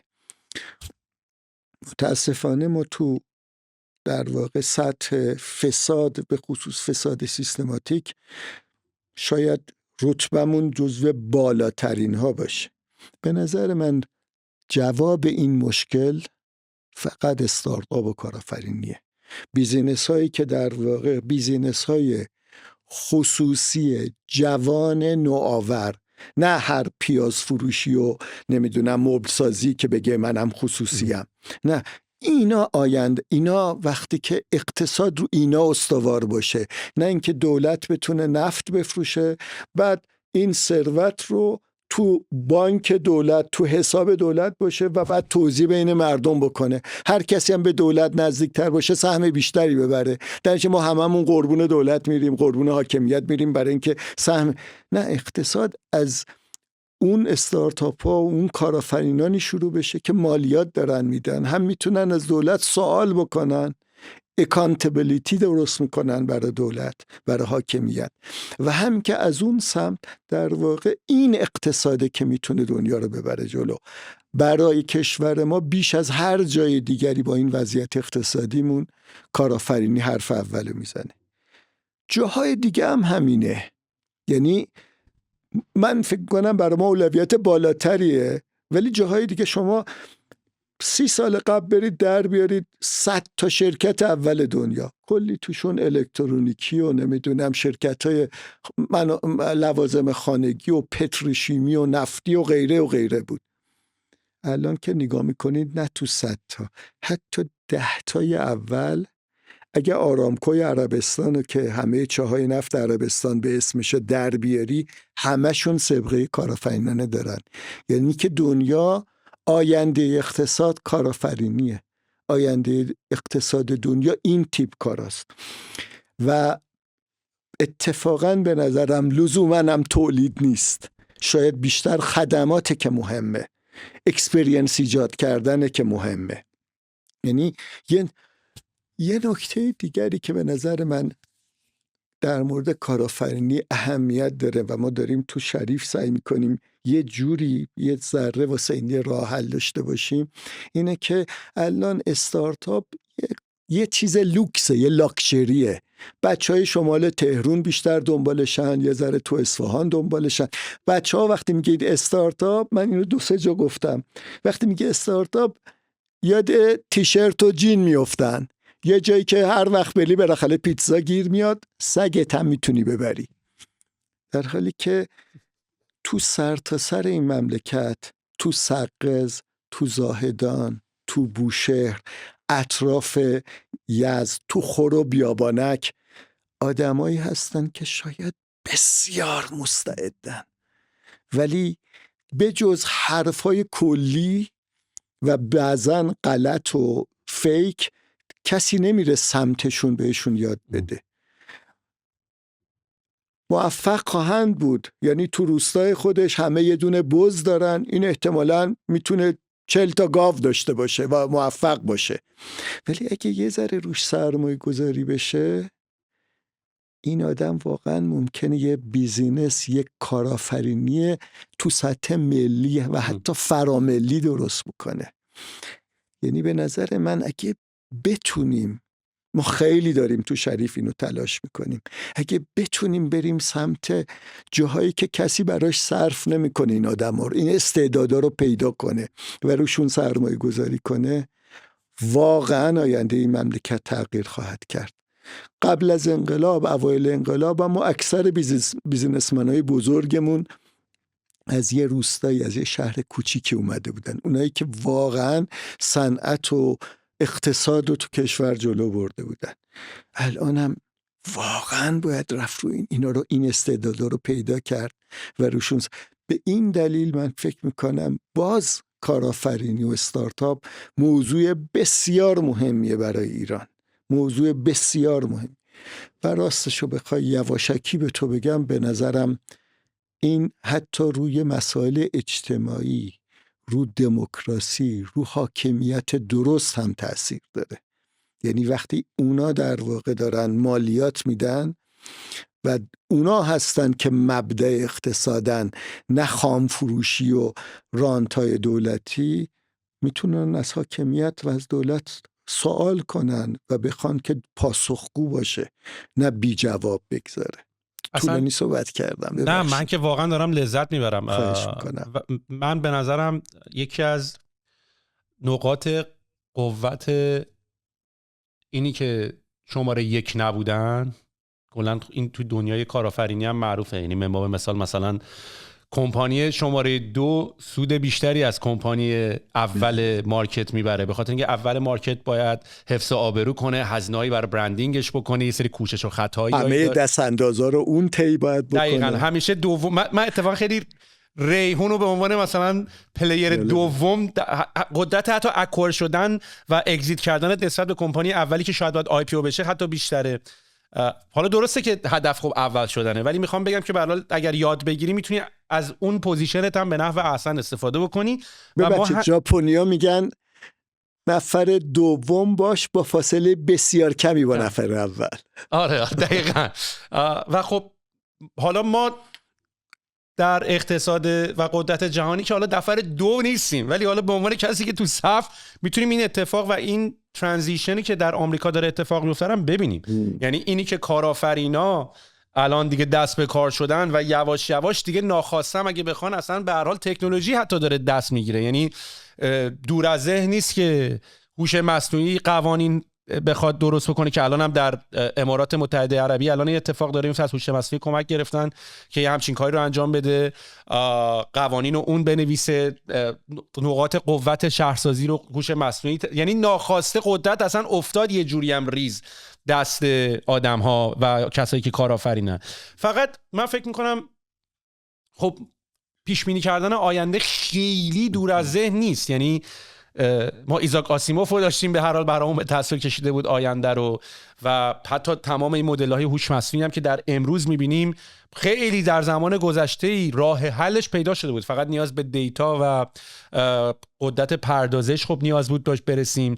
یه چیزی رو که فقط فکر کنم دست کم گرفتیم این بار، این مدت زمان پذیرش و اداپشن ریتش بود. یعنی ما اگر نگاه کنیم به موجای تکنولوژیکی که تو دنیا اتفاق افتاد، خب انقلاب صنعتی اول که مثلا ماشین بخار و مکانیزم کردن و مثلا نساجی، این چیزی حدود 60-80 سال طول کشید که این اداپشن اتفاق بیفته. انقلاب صنعتی دوم که مثلا تولید انبوه برق بود و تلفن و موتور و احتراق داخلی و اینا یه چیزی حدود مثلا 30 تا 40 سال طول کشید. بعد مثلا این انقلاب دیجیتالی که میشه نسل ما، ترانزیستور و کامپیوتر و اینترنت و ارتباط از راه دور و اینا هم تقریبا به دهه طول کشید تا این اتفاقا بیفته. یعنی همیشه جوامع یک فرصت زمانی برای اداپشن داشتن. این اگه یادتون بیاد وقتی این هوش مصنوعی اومد، کسایی مثل ایلان ماسک و چند تا شرکت، برای من اون موقع خیلی خنده دار اومد ولی الان میفهممش، گفتن آقا سرعت اینو کمش کنین، این سرعت این خیلی زیاده. و خب آمریکا به خاطر اینکه این خیلی رقابتیه، به خاطر اینکه همه شرکت‌ها خصوصیان و اینا، اصلا این حرف اینجوری بود یعنی چی؟ من نکنم چین میکنه، من نکنم رقیبم میکنه، هر کی زودتر بتونه برسه خیلی این رقابت رو نشد. اون موقع این حرفه برای من خیلی اینجوری که یعنی چی یواشش کنی.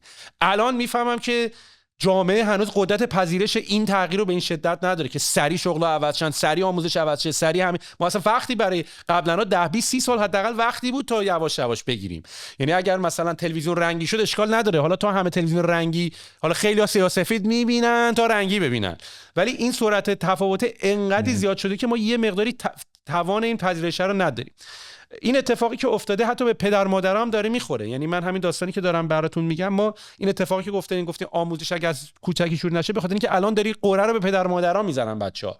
چرا منو توی مسیر درست نذاشتی؟ چرا این حرفی که زدی به من غلط بود؟ یعنی به نظر من این تار و پود اجتماعی از داخلم داره به هم میریزه. بنابراین من به نظر من یه مقداری این اتفاقاتی که داره میفته انقدر سرعت تغییرش زیاد هست که ما خودمونم یه مقداری دوچار یک ناامنی شدیم. من بعضی موقع با خودم سوال میپرسم که زندگی تو چند سال گذشته انقدر دستخوش تغییرات و استرس نبود. ما الان خیلی استرس داریم، ما الان خیلی استرس داریم و اینی که چطوری بتونیم این موانع رو پشت سر بذاریم اینم بهمون باز یاد ندادن. یعنی الان همین که این چطوری این تغییر شغل‌ها داره اتفاق میفته، این تغییرات داره اتفاق میفته، به نظر من اتفاقات خیلی جذاب، ولی به قول من فکر کنم اول یه دوره تاریکی داشته باشیم تا روشنایی ببینیم. یعنی این تغییرات به شکل سونامی یه جوری رومون میریزه که به نظر من تا زمانی که ما بتونیم خودمون رو اداپت بکنیم این خیلی مدت زمانی بیشتری میبره و من امیدوارم که یعنی من به نظرم عقب افتادگی ایران رو من به فال نیک میگیرم راستشو بخواید دکتر. یعنی من اینجوریم که این سونامیه ما که انقدر خرابه داریم که حداقل امیدوارم از روی خرابه رد شه به درستی برسه. حالا بقیه کشورها شاید مثلا یه مقداری، ما اتفاقا خیلی زودتر میتونیم اداپت، ما به نصف تکنولوژی دنیا اداپت نشدیم مثلا که حالا این سونامی بخواد از همون بگذره. بنابراین من یکم معتقدم که ما باید بیایم بیرون دنیا رو ببینیم و این رابطه کشورمون رو با دنیای بیرون یکم افزایش بدیم. یه مقداری این داستان این ملی گراییمون دیگه داره یه جورایی از اون ور گود داره میافتیم. یعنی همه چی رو از تو یاد بگیری رو، همه چی رو از درون یاد بگیری رو. و یه نکته هم که شما گفتین، باز به نظر من شما میگید که بچه‌های کارآفرین ما در حوزه‌های مختلف داریم. من به نظرم به خاطر اینکه منم یه سری چیزا برای من عجیب بود. یعنی مثلا من تو توییتر که راجع به کارآفرینی صحبت میکنم، عموما همین حرفی که شما زدین به عنوان یه سری تیشرت و سگشون میبرن و اینا، به نظر من عموما مثلا کسی متوجه نیست که ما اگر استارتاپ زدیم رفتیم از سرمایه گذار تونستیم پیچ بنویسیم، اونا رو متقاعد کنیم، یه گروه رو متقاعد کنیم و ازشون دریافت سرمایه کنیم.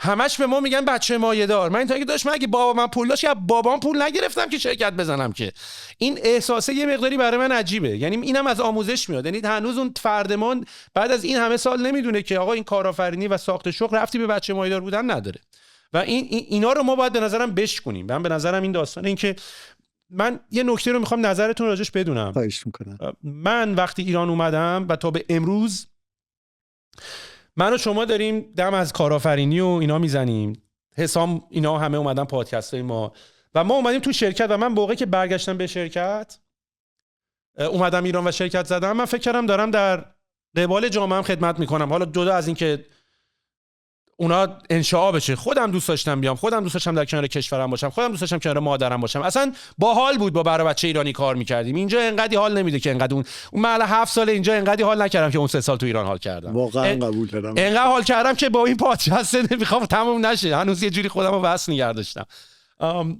ولی از یه طرف احساس میکنم این کارآفرینی و این شرکت زدن و این استارتاپ ها توسط کشور خیلی پذیرام نبود. یعنی این چیزی که من یه جایی ما احساس کردیم ما انگار نیروهای خارجی و جاسوسیم که داریم این کارا رو میکنیم. یعنی اینی که من دارم ما اومدیم از کارآفرینی و شرکت زدن و خصوصی سازی و اینا داریم صحبت میکنیم، من احساس کردم که این چه بلایی بود. من یه 3 سال اومدم ایران از این داستانای سراوا و این ریختنای دیجیکالا و اینا داداش، مگه ما مجرم زندانیم این اتفاقا برای ما افتاد اصلا؟ یعنی اصلا من تا به امروز که این پادکست رو زدم ترس دارم از این که بیام ایران. یعنی من خودم ندارم و انقدر به من گفتن تو مگه میتونی بری ایران، تو مگه جرئت داری بری ایران. من اینجوریه که داداش مگه من پادکست کارآفرینی زدم، من از اینم باید بترسم؟ میدونین؟ و من احساس کردم تو یه جای این خیلی توسط مملکت ما پذیرفته شده نبود. یعنی من نمیدونم این تصور من درسته یا نه، ولی من اومدم تو کشور احساس نکردم که احساس کردم جزء مخالفینی ما، یعنی جزء مثلا نیروی خارجی هستیم و کشور خیلی ما رو با آغوش باز نپذیرفت. ببین قبل از این نکته، چون 2 دفعه در مورد خودت این اشاره رو کرده که میگن نمیدونم پدرت آخه نبودی، کاش بودی من پوزش هم میدادم، پولش هم نداشتیم. به بیژن پاکزاد خدا رحمتش کنه، کارآفرین بسیار بزرگی بود و اون بوتیکش و صنعتی که راه انداخته بود، بهش میگفتن تو از خانواده پاکزادی و بهترین مدارس سوئیس رفتی درس خوندی و فلان. گفت درسته، من خیلی خانواده متمولی داشتم، جای خوبی درس خوندم، نتورک خوبی درست کردم، ولی من تنها پاکزاد نبودم، فقط یکیشون بیژن شد. یعنی در واقع آره اینا یه چیزایی هستش که ممکنه تأثیر بگذاره و قطعا تأثیر میگذاره، اما اصلا اینطوری نیستش که خود اون آدمه نقش کمی، نه همش مال خود اون آدم است. اتفاقا من شاید یه ماه نیم پیش سر کلاس یکی از درسان داشتم صحبت میکردم با بچه ها، گفتم به هر حال که معروف ترین بیزنسمنای دنیا و آنترپرنورای دنیا استیو جابزه، خدا رحمتش کنه. من واقعا وقتی خبر فوتش رو شنیدم، شاید خیلی از کسایی که اینو میشنون به نظرشون مسخره بیاد، با اینکه نزدیک 4-5 سال تو جریان سرطانش و درگیریاش بودم، منم گریه کردم. ولی گریه کردم، به شدت گریه کردم. یعنی نمیتونستم قبول کنم که این آدم از دنیا رفته، با اینکه مهمترین کارش بود به ما چیز فروخته بود. یعنی میدونی، ولی یه اعجوبه‌ای به این شکل. من به بچه ها میگفتم این آدم زمانی که همسن شما بود وضعیتی بسیار بدتر از شما داشت. یعنی کدوماتون زمان بچگیتون رفتید، زمان نوجوانیتون رفتید زباله گردی کردید و زباله بردید فروختید؟ اداپتش کردن اصلا. بله، به قول تو اداپتی که لحظه آخر بودش، یعنی که در واقع اون خانواده‌ای که قرار بود این بچه رو به فرزندی بپذیرند گفتن نه دختر میخوایم، بعد همون موقع گشتن یه خانواده فقیر ارمنی رو در واقع پیدا کردن، خانواده جابز، که این بچه رو به فرزندی قبول کرد. و دوران نوجوانیش واقعا کن و شیشه نوشابه جمع میکرد و به این وندینگ ماشینا مینداخت یا مثلا به فروشگاه و 3 سنت پول جمع میکرد که غذا بره بخوره. تو همون سخنرانی استنفورد که اون در واقع کانکتینگ د داتس رو مطرح میکنه، میگه که من گاهی اوقات الان یادم نیست یه عددی مثلا 7 مایل 9 مایل راه میرفتم که به یه خیریه‌ای برسم که غذای گرم داشت میداد که یه وعده ما غذای گرم بخورم. برداشتم اینه که به خود آدم برمیگرده، خود آدم است که تصمیم میگیره و به نظرم این یه مقدار زیادی قابل پرورشه. یعنی ما خیلی همون میتونیم این هیدن پتانسیالامون رو در بیاریم، این توانمندی های نهانمون رو در بیاریم و مثلا و واقعا کارهای بزرگی بتونیم بکنیم. یه داستان دیگری که در واقع سوال فرمودید سر این که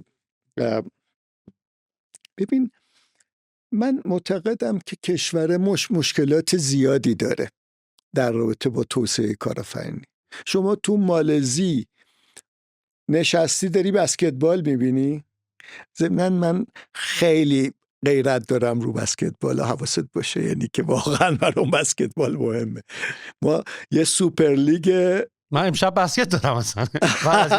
ما یه تیم سوپر لیگ داریم به اسم شریف، اکثرا هم از مربی و بازیکن‌ها و اینا، منم تو تیم مربی اون چیز هستم، سوپر لیگ تهران بازی میکنه به اسم شریف. حالا بگذاریم تو وسط بسکتبال تو مالزی میتونی تصمیم بگیری که میشه اون کورنر مثلا فلان ماده غذایی رو فروخت و قبل از اینکه بازی تموم شه میتونی ثبتش کنی و حتی شروع بیزینس داشته باشی.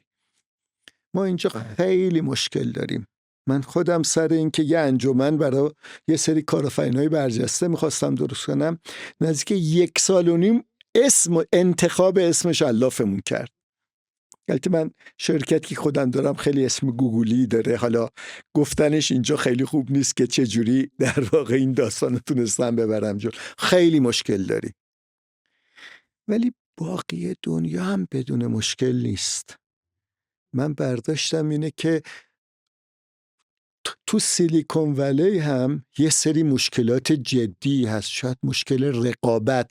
تو الان یه چیزی رو میذاری رو میز، با فاصله کمی یکی دیگه یه کار 45 دقیقه دیگه یکی دیگه یه چیزی میذاره رو میز، یعنی رقابت سنگینی. اونجا هم یه سری مشکلات دیگری هست.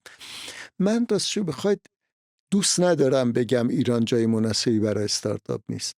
اصلا راستشو بخواید از این حرف بدم میاد، واسه که فکر میکنم تا به حال کلی دانشمند و تحصیل کرده استاد دانشگاهمون مهاجرت میکردن، بعد اسکیل ورکرامون مهاجرت کردن، بعد لوله کش و برقکارامون مهاجرت کردن. این حرف فقط به مهاجرت استارتاپایی منجر میشه که بقیه دنیا هم عین جارو برقی دارن اینا رو میمکن. از دبی، از ارمنستان 3 میلیون جمعیتی، من خودم رفتم اونجا و اینو باش، یعنی مصر بودن که مثلا شما استارتاپتون بیان اینجا. این که تو کانادا طرف تیمو ظرف چند هفته ویزا میده، کل تیمو میبره، بعدن پیارتون رو درست میکنیم. میخوام بگم من اتفاقا مصرم که اینجا میشه کار کرد. سخته، ولی کارآفرینی یعنی سختی.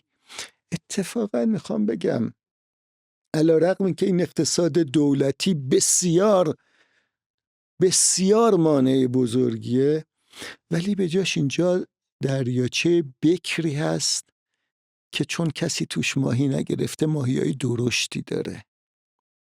به نظر من اگر آدمش مرد این کار باشه میشه. سخته، میفهمم، حالتم میگیرن.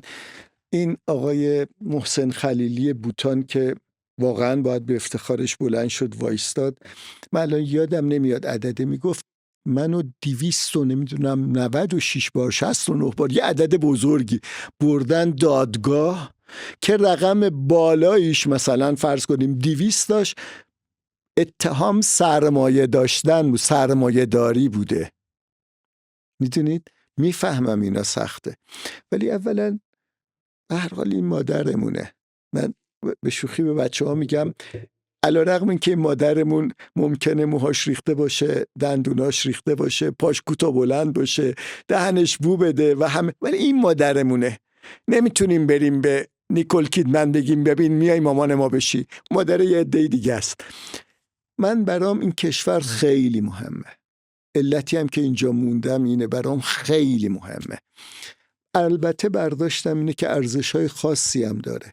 برداشتم اینه که اینجا با پذیرش این سختی و البته شیرینی موفقیت کارهای بزرگی میشه کرد.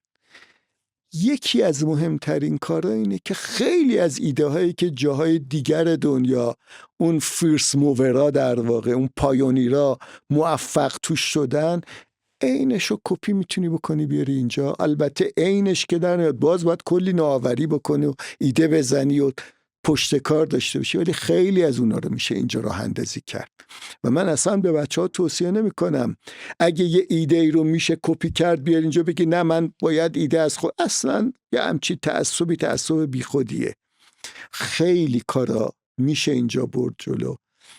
و من چند وقت پیش واسه این یه جمعی بودن، نسل زدی بودن، تعداد زیادی هم بودن، داشتم براشون صحبتی میکردم، گفتم من که ته تونل رو روشن ببینم، یکی از دلایلی هم که سهیل ته تونل رو روشن میبینم وجود همین بچهای نسل زده.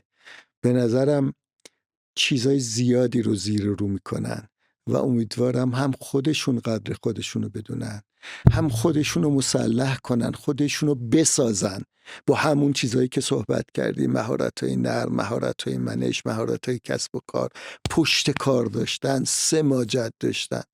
به نظرم آدمای بزرگی از توشون در میاد و انشالله کشور رو همینا در واقع جلو میبرن.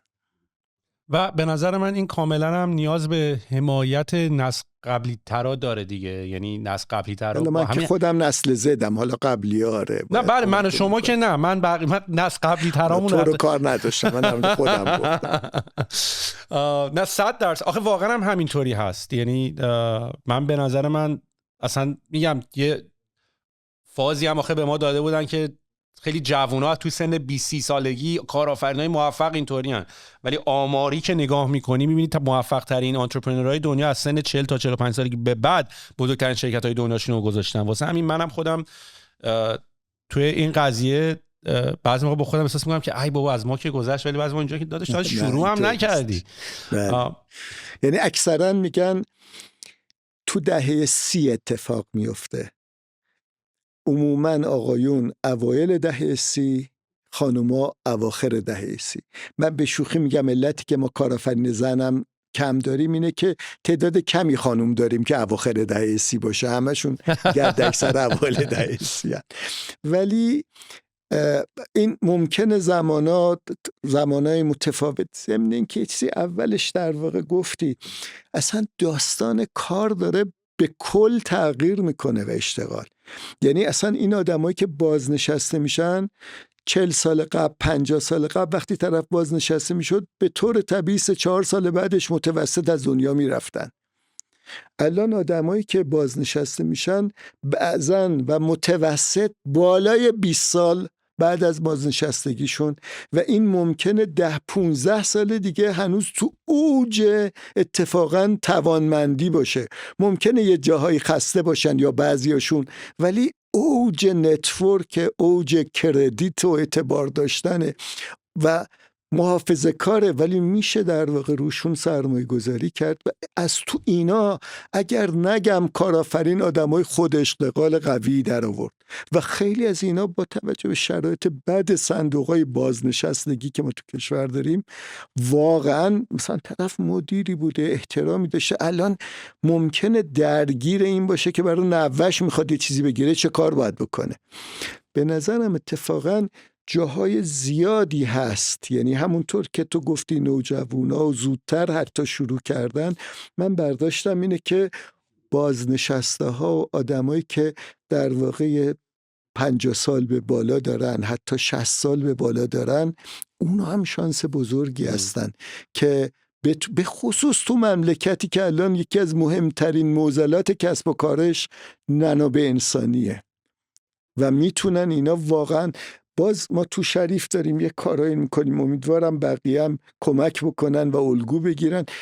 واقعا کارآفرینی راه نجات مملکته، واقعا زندگی کارآفرینی و دیگر هیچ. واقعا با تو موافقم، واقعا موافقم. یه نکته که الان بهش اشاره کردین، این داستان الگو برداری کردن، من به نظرم یه اتفاقی دیگه‌ای که میتونست رقم بخوره، خب به هر حال این اتفاقی که افتاد همین سال 2014 2018 دوره برجام که بیشتر استارتاپام، یعنی حالت دوران طلایی استارتاپ ها بود که دری باز شد. دقیقاً. و یه جایی که آدمم چشاش باز شد اینجوری بود که خب خدا رو شکر، انگار که در اولین فرصت میشه خیلی سریع تغییرات زیادی ایجاد کرد. یعنی یه خوشحالی که من داشتم از اون قضیه این بود، اینجوری که خدا رو شکر خیلی هم هنوز سر نشدیم اونقدر. اولین فرصت رو که به همه بدن، همه ماشاءالله با برنامه و خیلی پرقدرت ظاهر میشم.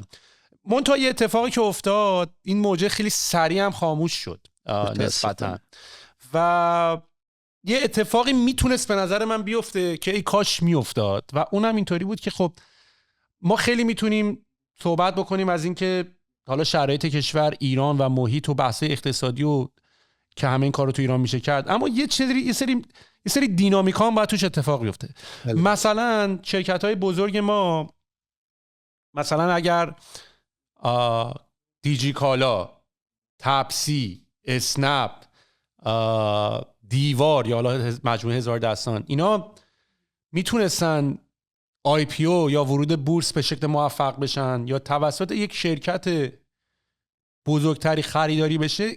من این کلمه اکوسیستم ما دیگه انقدر استفاده کردیم که یه مقداری لوس شد تو ایران.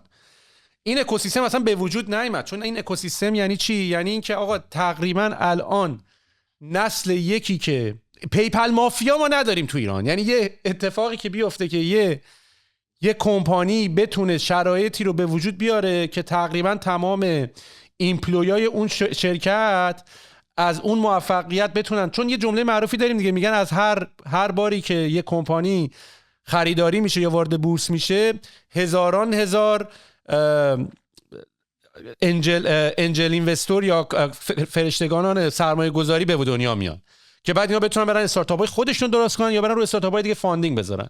یعنی الان دیجی کالا باید میتوانست نه فقط نگاه‌ها به دو تا فاوندراش باشه، بلکه به تقریبا به 100 نفر اول کمپانی نگاه کنی و اینا نسل بعدی کمپانی‌ها رو درست کنن. به 100 نفر اول دیوار نگاه کنی و اینا 100 تا کمپانی بعدی رو درست کنن. یعنی اینجوری باید هرمی طور باید این شرکت‌ها همینطوری مثل قارچ درست بشن، به خاطر چون یه نکته‌ای که راجع به کاپیتالیسیون ما در نظر نمیگیریم، همش بد، قدرت بخشندگی بالا داره. یعنی شما به مراتب میتونی اشتباه کنی و از اشتباه درس بگیری و دوباره امتحان کنی و برنده بشی، و ما این توان رو تو ایران نداریم. یعنی و حتی مایندستش هم نداریم. یعنی ما به ما به کسایی که تو کشورمون استارتاپ زدن میگیم لوزر اگه نتونستن، در صورتی که مثلا ایلان ماسک، مارک زاکربرگ، اصلا من دیشب داشتم داستان بزرگترین تصمیم‌های شرکت‌های بزرگ دنیا رو نگاه می‌کردم. مثلا از خرید بیلیون دلاری که مثلا یاهو رفت broadcast.com کرد که مارک کوبن مثلا توش بیلیونره، که بعد کمپانی رو شاتدان کردن. عجب مثلا اشتباهی کردن. از خرید گوگل موتورولا رو که خرید، از خرید هولو باشم بزرگترین و سنگین‌ترین هزینه‌ها رو نگاه می‌کردم.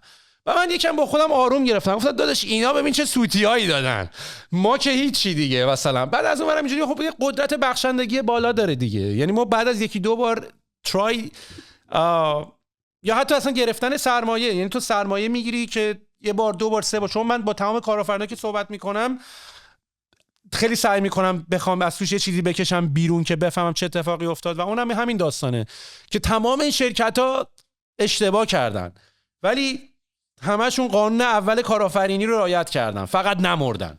یعنی تا جایی که بتونی فقط تو باید تو این بازی نمیری تا بعد قلابت بگیره و اون ماهیه رو شکار کنی. بهتر کنی. بله خیلی عالی، خیلی خوب.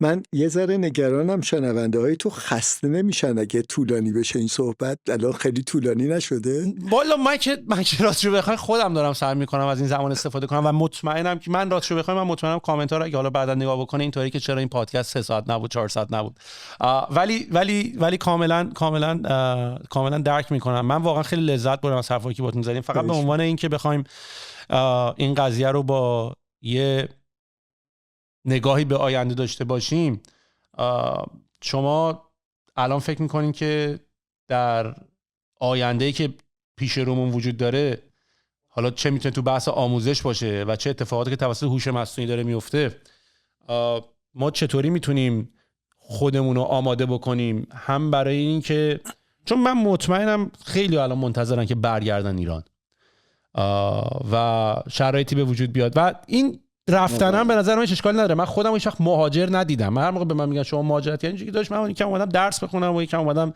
عسلویم و اومدم کار بکنم، برمیگردم بعدش. یعنی این و حواسم بیشترم توی این پادکست سعی کردم بچه‌ها رو یه مقداری با بچه‌ای که تو کمپانی بیرون دارن کار میکنن که آقا چون من ایران اومدم خیلی احساس خشکی کردم، احساس کردم این تجربه خیلی تجربه لوکالیه، خیلی یکم نیاز به تجربه بیرون داریم. اما رویکرد کشورمون رو در سال‌های آینده چطوری می‌بینین و چه اتفاقاتی داره توی برز میکنه آینده و تو دانشگاهمون میفته که بتونه ما رو آماده کنه؟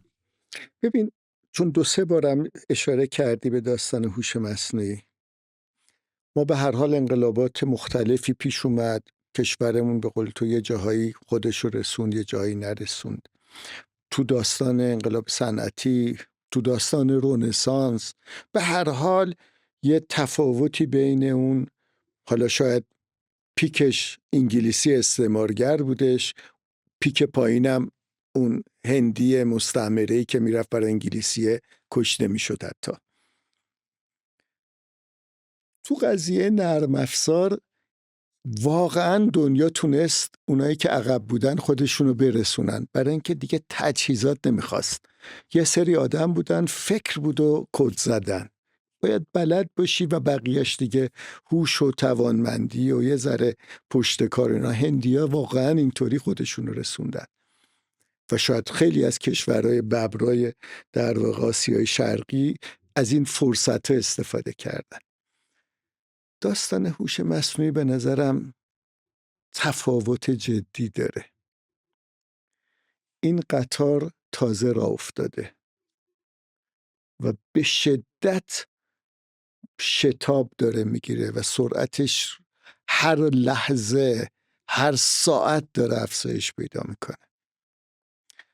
من تصورم اینه که توی آینده، ببخشید یه ذره نگران کننده است ولی واقعیه، به نظرم شاید دولت مردا، حاکمان اگه بفهمن اینو خیلی مهمه، توی یه آینده نه خیلی دور تفاوتی که ایجاد میکنه نه تفاوت انگلیسی و هندی است، تفاوت بین انسان هوشمند و پیشرفته با انسان نئاندرتاله. اگر نتونیم سوار این قطار بشیم، اولا با تأخیر نمیتونیم دیگه بهش برسیم، دیگه نمیشه سوارش شد و وقتی این اتفاق بیفته واقعا در حد حیوان خانگی اونا خواهیم شد. ببخشید دارم بد حرف میزنم و نگران کننده، ولی داستان هوش مصنوعی شکاف بسیار بزرگی رو ایجاد میکنه. به نظرم هم باید کاشکی میتونستیم یه صحبتی فقط برای حاکمان بکنیم و بگیم هر عدالت طلبی که تو دنیا دارید، هر خیر و شری که تو دنبالش هستید، هر غیرتی که دارید که مثلا تن به هر چیزی ندید، اینا رو بذارید کنار. یه اتفاق دیگری داره تو دنیا میفته که اگه به اون توجه نکنی دیگه ممکنه همه چیز خراب شه. به نظرم داستان هوش مصنوعی اینطوره و من هوش مصنوعی رو علیرغم که به هر حال چیزی که اتفاق میفته و بسیارم تغییرات جدی ایجاد میکنه و البته شاید یه آسودگی‌های، یه رفاهی رو هم با خودش بیاره، ولی جنبه خطرناکی هم داره. یعنی بخش تاریک، دارک ساید جدی هم در واقع داره.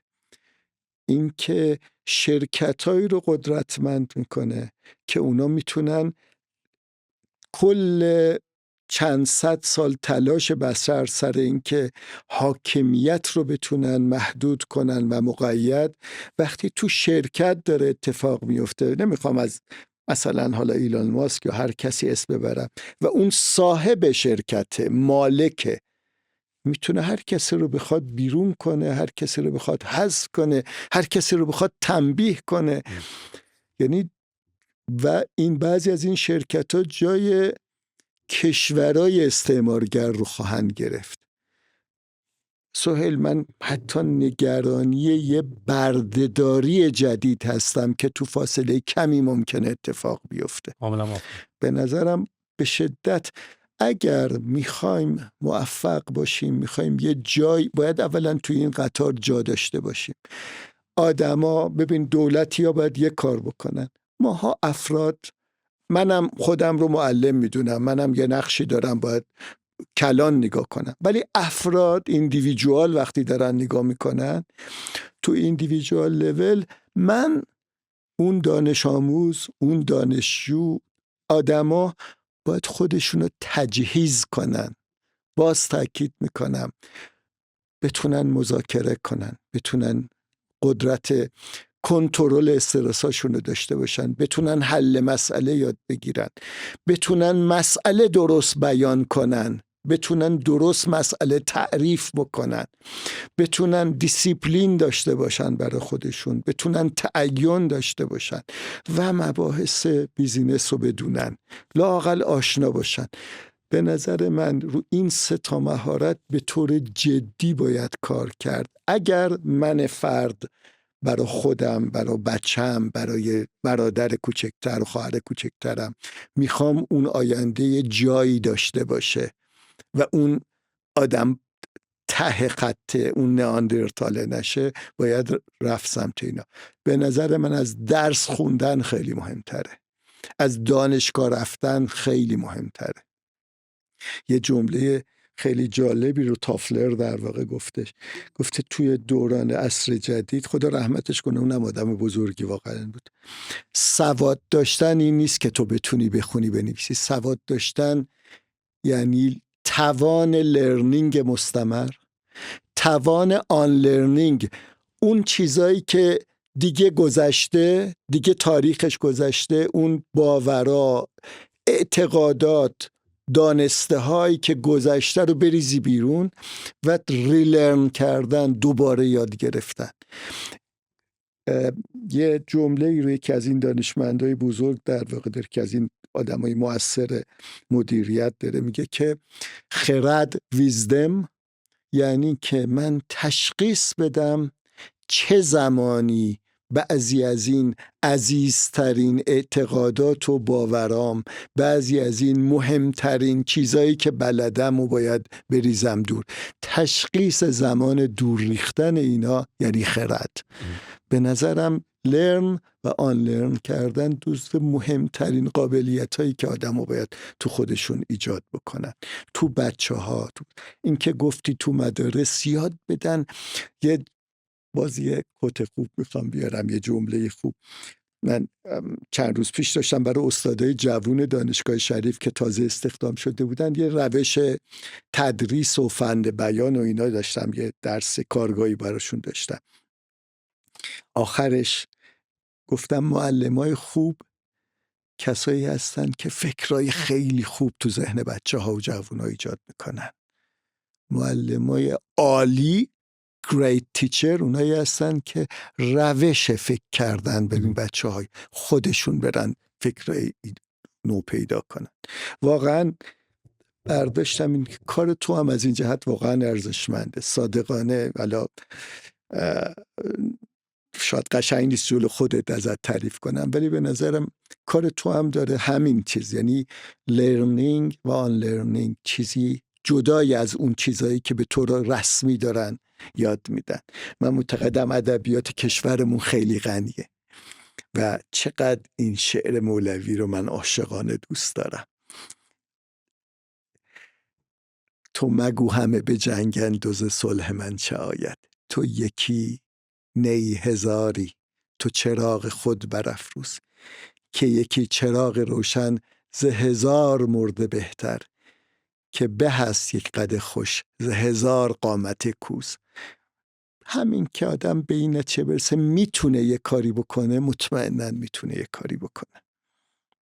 دکتر لرزو فیضبخش، یک دنیا تشکر از اینکه وقت ارزشمندتون رو بهمون دادین. منم از تو متشکرم از این کار خوبی که داری انجام میدی، واقعا ارزشمنده.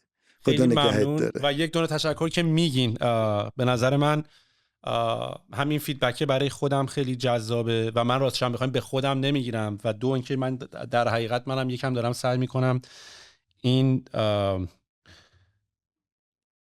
اشکالاتی که تو خودم میبینم و راحت راجبش حرف بزنم، به خاطر اینکه فرهنگ ما یه فرهنگی که خیلی آدما راحت نیستن که قسمت‌های ضعفشون رو نشون بدن و من دارم سعی میکنم تا حدودی که منطقی باشه این کارو یکم نرمالایز کنم. خیلی هم عالی، خیلی هم عالی. دستت هم واقعا درد نکنه. خدا نگهت داره انشالله.